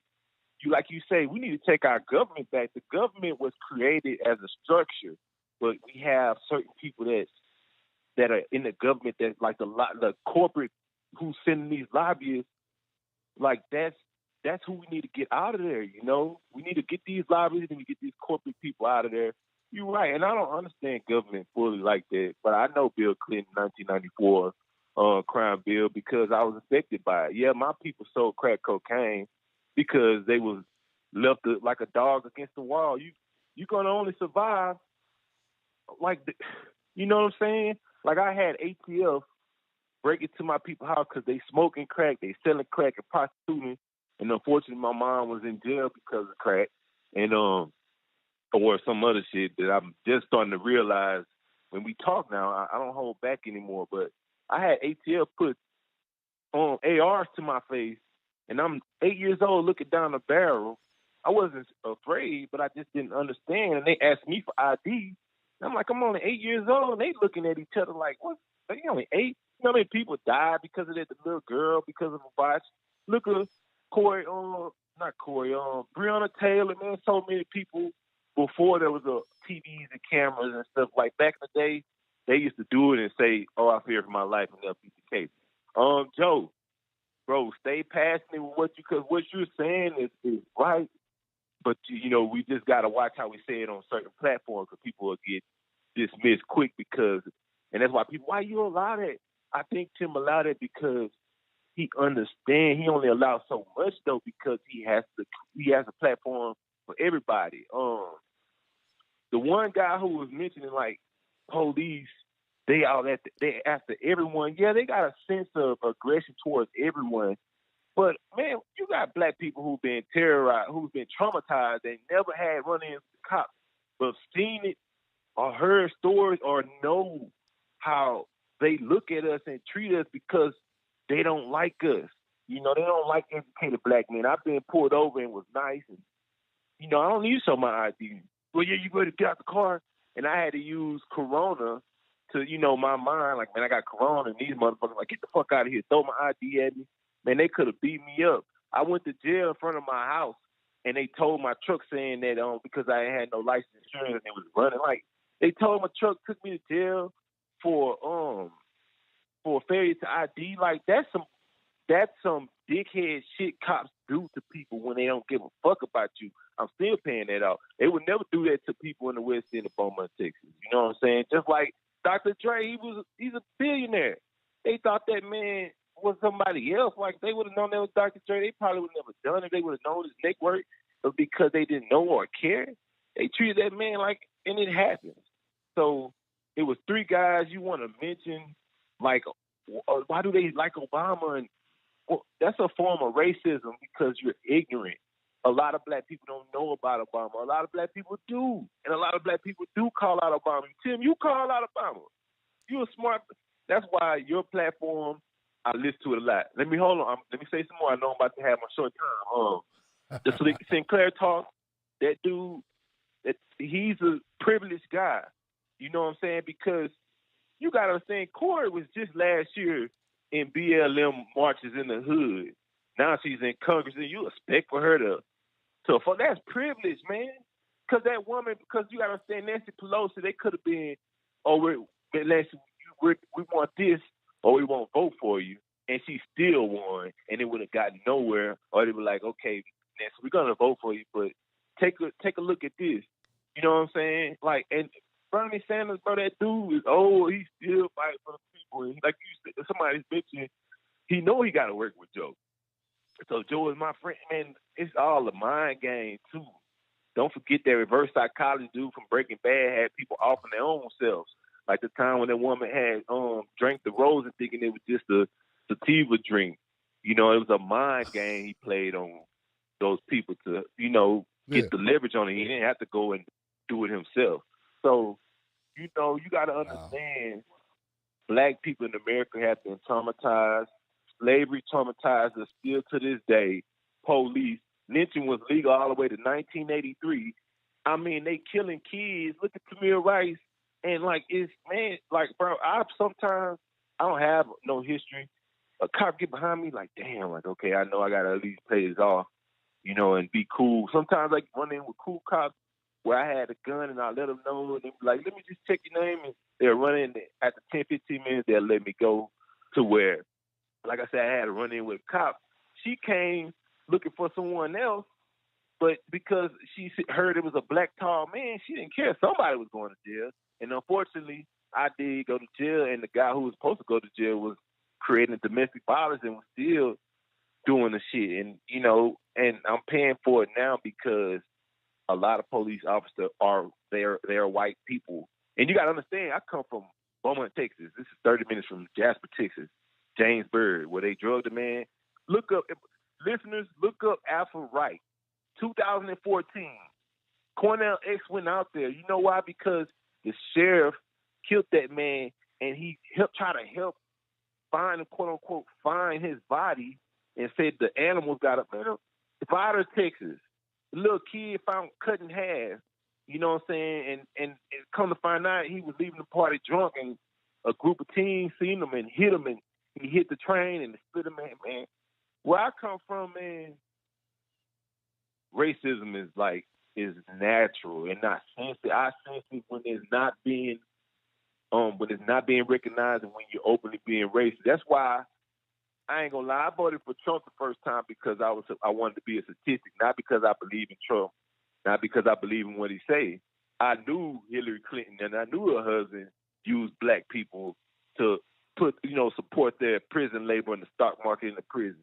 So what the hell I look like vote for him again when I got an opportunity to vote for a man who never been in this position? But Trump fucked up after 2 years because he was listening to the people around him. So you got black MAGA people, the Proud Boys and stuff like, man, I'll be the Proud Boy up. Come with that bullshit. But anyway, you got black folks who listen to that because they don't understand. Like, Trump didn't care about you. Like, it took him a while to realize it, and some haven't realized it. I've met black people who say they never experienced racism. And I'll be like, bro, you experienced racism systematically, or physically, or some way. You just probably didn't know it because you're ignorant to it. So, like I said, the highlight of the day, Tony, Joe, and Linda. Linda, you are correct in what you're saying. Joe, I feel your passion. I feel your passion towards your people, because they don't understand it. They're ignorant to it. So they have a form of racism because of their ignorance. And Tony from Philly, you mentioned everybody, like everyone. You didn't try to double down like, oh, black people. Because there are some people of color, like Latinos, they get the burnt end of the stick too, because, white folks can tolerate them, but they still don't like them. They don't like us, but they are afraid of black people. So, you're saying everyone, like you said, we got to take over government. And you're right, bro. So I'm going to just leave it at that. I know I probably have an extended time because you probably understanding where I'm coming from. And I hope you do, Tim. I appreciate you for creating this platform once again. I had dropped out the queue and called back and waited another hour, and I was falling asleep. But those people who was talking and they was building these talking points for me. So I had to come out and say it. So I appreciate it, man. You have a good night with your family, all right? You got it, my man from Beaumont, Texas, man, calling up. And you're right. I tried to pull you in earlier. I hit 419 much earlier, brother, and there was no answer. I couldn't hear you. Maybe it was a bad connection. So I came back to you. 929. Wow, guys. 929. What's your name? What's your comment? How's it going, Tim? How's everything? I'm good, man. How are you? My name is Ruben. Good. I'm great. I'm a little sleepy, but I'm glad that you got me in so I could say what I'm thinking. My name is Ruben. Right. I was a little late, but my name is Ruben. 23. I'm a little inexperienced compared to a lot of the callers, so I really appreciate what everyone said, but I want to make an observation about the current situation of the left. I feel like what Forced to Vote has made me realize is that there's a lot of clout chasers within social media. And this is something that's been prominent even with the Black Lives Matter protest since last summer. It seems like people, they get like a thrill out of just having people riled up on Twitter, just like pointing fingers at people and not really having any sustenance. And it's not really helping. And these are trends that exist whether you're trying to call out people for not supporting certain policies or trying to disparage Republicans from the left because they don't really understand our policies, but you call them ignorant bigot. And sometimes those ideas are justified, but at the same time, we're kind of missing a way that we could bring out leftist ideas to working class people that literally have bad politics because they don't know any better. I just want to say, for example, this idea of defund the police. People think that we're trying to like literally control people through just government by removing police departments and just being fascist. I've heard arguments like that, and it's ridiculous. And while I would say that other ideas of defund the police are not like fully thought out, my personal proposal would be literally to arm people with guns. And the reason I say that, and this is literally a socialist idea, is because workers are literally subjugated to a state monopoly of violence. That is essentially what police are. They have legal violence to use against us, forced to protect property, to protect the interests of landowners, of the politicians, and we have no way of fighting back. Literally, the idea and concept of defund the police is literally made to give us power. I feel like in democratic cities, I live in New York City, for example, I don't have access to a gun. This is kind of a common trend in cities that are mostly Black, Latino, etc. They do this on purpose because they're literally afraid of us. And I don't see why no Republican would disagree with us if we're saying we want power ourselves. We deserve to have guns. It's literally in the Constitution when it comes to a quote unquote regulated militia. We could get to the top of a gun control and shit like that. I'm sorry for the language, but at the end of the day, it is a socialist, it is a leftist idea to give workers powers. And that's one way we could get support for these ideas. We'll even talk about minimum wage. With about 66% of the government budget being dedicated to social services and security nets, I see it so illogical that these people always talk about how welfare is destroying society, how food stamps, which are necessary to keep people from starving, and it's not even successful, is like a way of creating laziness. Why would you disagree with a $15 minimum wage if you know that's literally going to bring people up and it's going to stop them from using the quote-unquote social services that's literally hempening society? And all these epiphanies I've been having was from reading Candace Owens' book. And she's a woman my color who's misled, completely misled to the sources of our problems. She literally calls Black people and other people of color who are poor lazy. And the best way I can sum it up, Tim, is I'm a first-generation American, and my parents said, it's crazy how we couldn't speak English, but we have more money than Black people. It's because of their fault. And I say, no. It's literally because the country has failed them so many times. Literally so many times. And if you can't see that, you're a fool. You're a fool. What these people have at this point, whether they're a Republican that's my color or not, if they can't see these facts as all the policies we're suggesting, even with Medicare for all, are ways to get people to work. That's all people want. That's why we want a federal good jobs guarantee. It's literally to work. It's not to be a leech of society. You're either at that point a straight up legitimate racist or somebody that loves having people below them. Because I'm going to be honest, this is this idea of socialism. And I'm going to be honest, I'm a communist libertarian. But my belief is I want to work hard. I want to have my own things. I don't want the government controlling it. The people need to have it. The people need to allocate the resources and decide what is better for them. And this is all these pictures that were hippies and stuff like that. I'm willing to work 16 hours a day in the field, manufacturing anything. If that means somebody who's starving gets to eat. Somebody's homeless gets a home. I'm willing to let my knuckles bleed to rebuild society. And people don't see leftists as that. They don't get that from AOC. They don't get that from the squad. I don't get that. I'm tired of being looked at as a victim because of the color. We are victims, but at the same time, to get out of that victim mentality, we have to legitimately create something of our own. That is the whole point of this leftist movement. Not because I want something from the government, but I want the opportunity to build something of my own. We're not going to win people until we actually put that front and center. I don't want to be a welfare baby. I don't want to be a ward of the government. I want my own opportunity like all these white people have had for the last 273 years. That is something logical, Tim. I don't know how it's so hard for people to see that. And if we as the left can't convey that message, and the force to vote is an example of how disenfranchised we are. We're not going to get the policies we want. We're going to keep getting neoliberals like Joe Biden. And it's so depressing. I really appreciate it. Wow, guys. All I can tell you is that's it for the phone lines. The phone lines are spinning. We're out. Woo. I'm fried. That's, I don't know what it is, man. You guys, man. Johnson's, Tim Black's Wolfpack. My brother came by today. He came by. He sat right here. We were talking about some stuff, some issues, and some stuff, and chatting and catching up and whatever. And I said, yeah, man, my Wolfpack, the Johnsons, he was like, man, I've been meaning to ask you. That's what I've been trying to ask you, man. Who is Johnson? Who are you talking about, bro, when you say this is my little brother, man.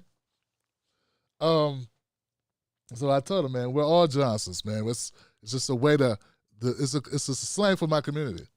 It's like all of us are Johnsons, no matter where you're from, where you live, who you date, how you live, how you love, what you smoke, what you drink, or what you eat, or what you don't eat. We're all Johnsons, you know. So it's just a way it's just a fun little way to try to say we are this, you know, we are separate. We're a group of people, and we connect with each other in different ways. But that's all, man. I don't even know where to begin to tell you guys how much I appreciate tonight's show. Give it up for everybody who called in tonight, because that was wow. A tour de force, man. Tour de force. I'm like, folks, I want to go to my comment section, man. Oh, Roger, please, Roger. Please don't have them long notes, man. Goodness gracious, man. All right, I'm going to go to my super chat now. All right. Woo! I'm trying to tell you, man. All right. Let's go. Let's go with super chat. People actually put in and say they want to say these things. My Facebook crew been hearing some good things. All right, Natalie Capel.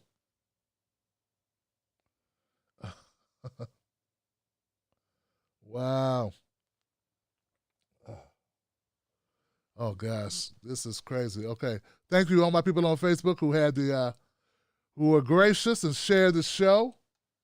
I want to thank you for sharing the show on your profiles, like Joy Bunton, Joy and AJ Garvey and Susan Gilliams and Riley and JJ Barrera and David Moon Conduit, Ryder Littlejohn and Dyer Ann Lewis and Sandra Thornton and Eric Purnell and Dina Glosson, Ginger Liberty, Adeyemi King, Dolores Pierce, News Make a Difference by Shine Love, Lisa Ann Nice, Sutphin, Shine Love, Share the Stream, Elaine Terry, supporter anniversary, 9 months, guys. Give it up for that.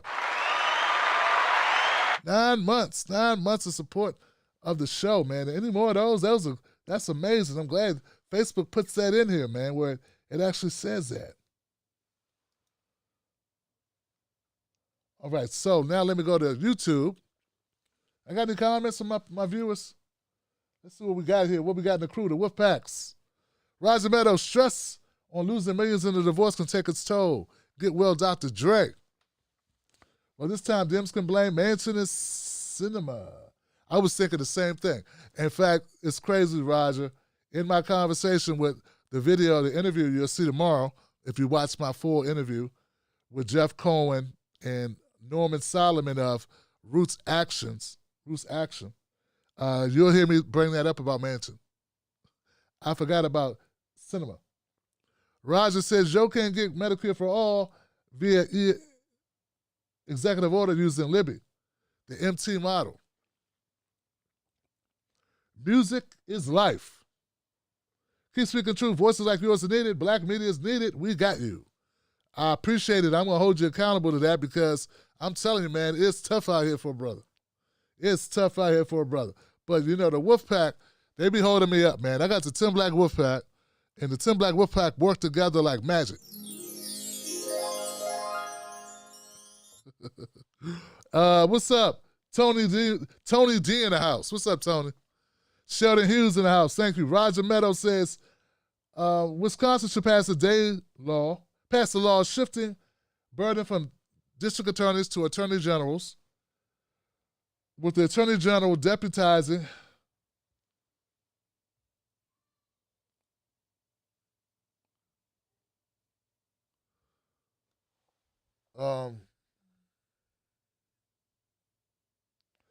an independent prosecution who has no formal relations with Popo to prosecute Popo. Yeah, I get that, though.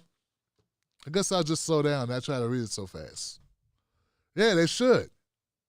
Independent investigator to investigate Popo. That's the least they could do. I mean, that should, be mandatory, right?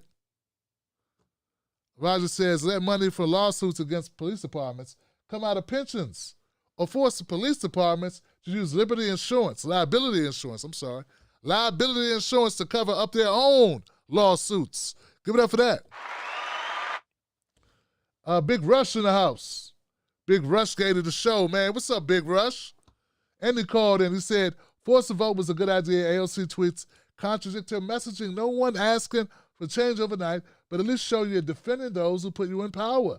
The squad isn't looking good. The squad being dragged isn't just about the Pelosi vote. They made decisions before the Pelosi vote that's real suspect. Garrett Brown, $5. And Garrett says we should tone it down for Laura's sake. Give it up for Laura from Alaska.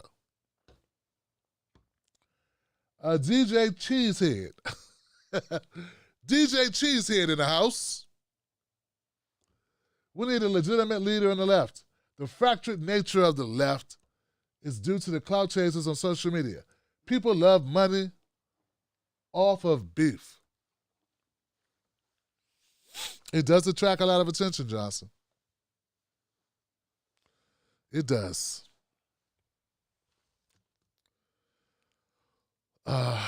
Keep it moving, man. Roger says we need a left Cyrus. Can you dig it? Can you dig it? Can you dig it? What's wrong with us, man? What's wrong with us, Johnson? Can you dig it? Kip Winter, deposit in Tim's Cayman Islands fund. I'm telling you, man, these people are crazy, Johnson. They are crazy.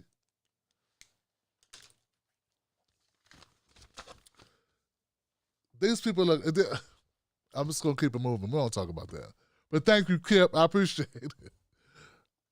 My New York City girl, Tim, thank you for being a voice of reason.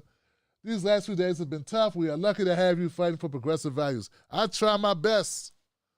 I'm not going out. They're going to have to drag me out, man. They're going to have to drag me out. First they was my homie, now they act like they don't know me. But they won't leave, Johnson. It's amazing. Kip Winter, Tim Black is a treasure. That's what Cornell West called me that too. But, you know, it doesn't matter. Ty says, feeling blessed tonight. I was literally on the streets this time last year. I had no job, was homeless, depressed, but received encouragement and support from the Wolfpack. Thank you, TBTV. Well, Ty, give it up for Ty. Making that magic happen. And coming back to let us know he's doing much better right now. So shout out to Ty on this recent upswing. And let's keep it going, man. Positive thoughts and love. Karma. Good thoughts, guys. You know what I'm saying? Chrissy says, great show, Johnson. Happy New Year. Happy New Year. What's up, Chrissy? Thank you. Same to you. Ty says, Lucius Annis Seneca. Luck is what happens when preparation meets opportunity. On January 18th, I'm officially director of cultivation for Amsterdam Premium Cannabis Company. I finally have the money to say Tim Black is a BMF.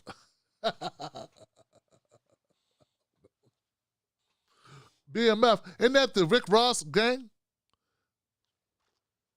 BMF, isn't that like a Rick Ross like drug cartel or something? Okay. Welcome to the Wolfpack, Ty. Welcome. Edwin Rodriguez says he's talking about worker cooperatives, bringing democracy to the workplace. Highly recommend interviewing Richard Wolff and Yanis Varoufakis. Richard Wolff, I know. I think I've been on a panel with Richard Wolff. Roger Meadows. Tony was almost there. He talked empowering workers by sitting on corporate boards. But if you really want to empower workers, replace corporations with worker co-ops. Power! Power, my brother. See, this is when you're so tired, you get a second win. Now I'm going to start laughing like at anything. You know what I'm saying? Because that's what happens. It goes right into delirium, yo. Start getting delirious, y'all. You know what I'm talking about? Closest leading. Osef's leading by 9,000 votes. Ossoff. Thank you for the update, Ty. Appreciate that. Ty Savage. Words got jumbled tonight. Thanks, Tim. Thank you, Ty Savage. See, I had y'all mixed up. I had 2 ties. I'm like, okay, so that's one tie, and the other ties, the tie's been calling in for a long. There you go. 2 ties. Give it up for 2 ties in the comment section, y'all. The 2 ties.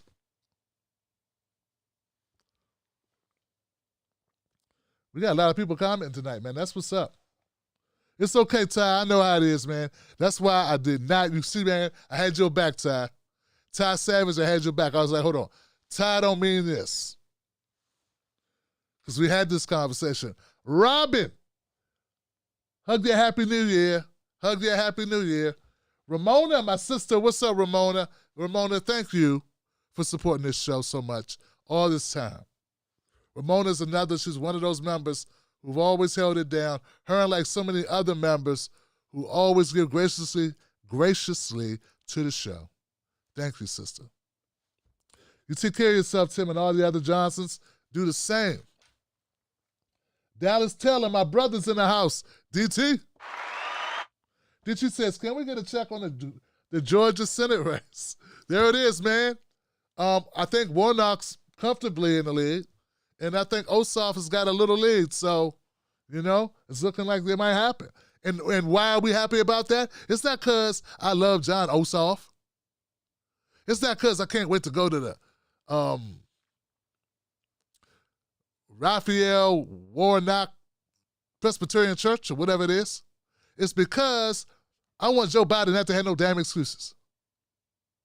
That's right. And the less excuses he got, the more fire I get to have for him. Get what I'm saying? And you know, because freedom, I need my freedom. I was a toddler, and I looked at my mama, and I said, I want freedom. Now, come on, y'all. It should be against the law to plagiarize or to steal from Martin Luther King Jr. It should be against the law to steal from Dr. Martin Luther King Jr. But she did it anyway, Johnson. Then somebody accused me of stealing me stealing the story of reporting on it. Man, I tell you, man, what's wrong with people?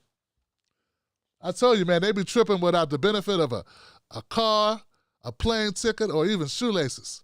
These people be tripping. Will, thank you, Tim, thank you. DMV Black Lives said, what up?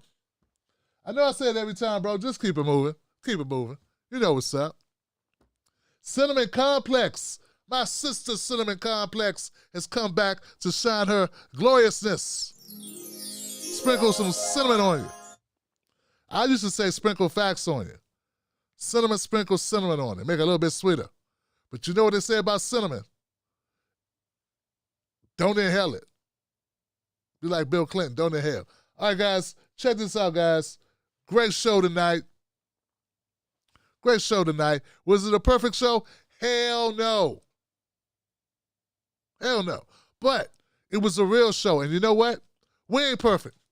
Nah, we're not perfect. I know some people out there think they are perfect.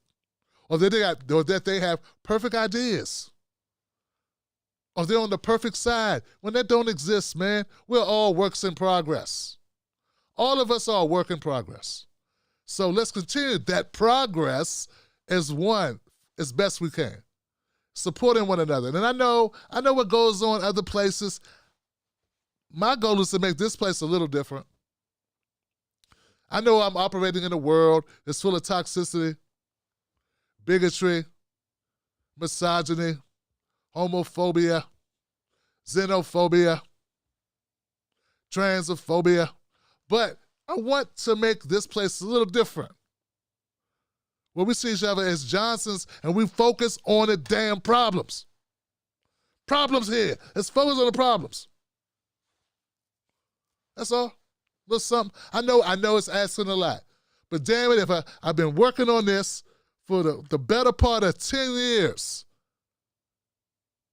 People show up last week and be like, I want you to change everything you do.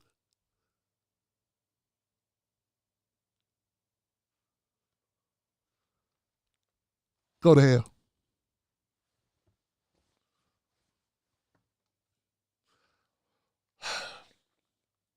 Somewhere along the way, somewhere in the middle of this, guys, intentions matter. I got nothing but the best intentions. I got nothing but love for you. Thank you for being here. Thank you for supporting the show. I think we work pretty hard. I know I work my ass off to do this show. I'm glad you enjoy it. If you do, become a member of the show. And yes, I'm asking you because I'm not funded by any political organizations.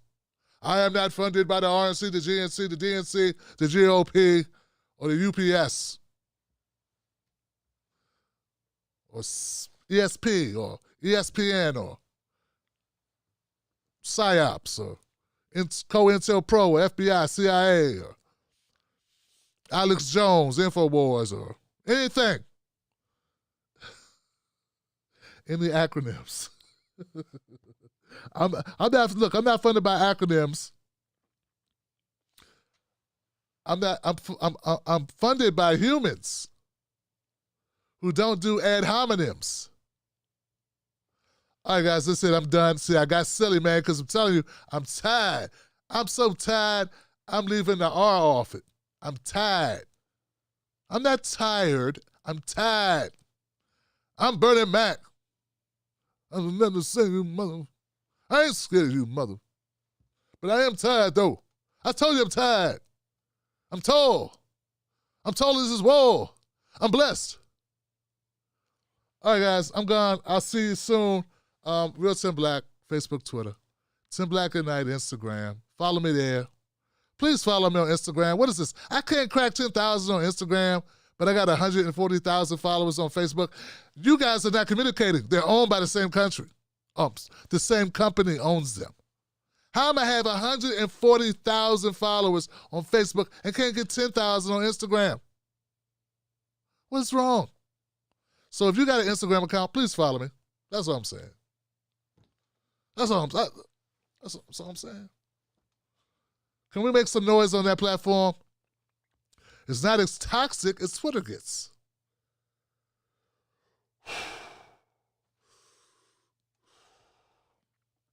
Last thing. Shout out to my brother CJ, who gave me the recipe. We went to the international market a couple days ago, over the weekend, and we got some authentic Vietnamese ingredients, and we made pho. I made pho today. Well, yesterday after the show, I was still up. I was still wired from a show, so I made some pho. How do people know what pho is? If you know what pho is, put it in the comment section below. Let them know what you think about pho. I'm gone, guys. That's it. That's it. Much love to y'all. Everybody be safe. We are done, Johnson. Wolfpack. Let me ask you something. Do they know us? When I say they, I mean the talking heads on cable news. Do they know you? I mean, they talk about the world as if it's a sport. They play political games, report on our pain, rack our brain to feed the stock exchange, but do they know us? Do they know what we care about? Nope. They're too far away. They can't see us. They can't feel us. They can't relate to us. See, when you want to know what's going on in your world, trust someone who lives in your world. Subscribe.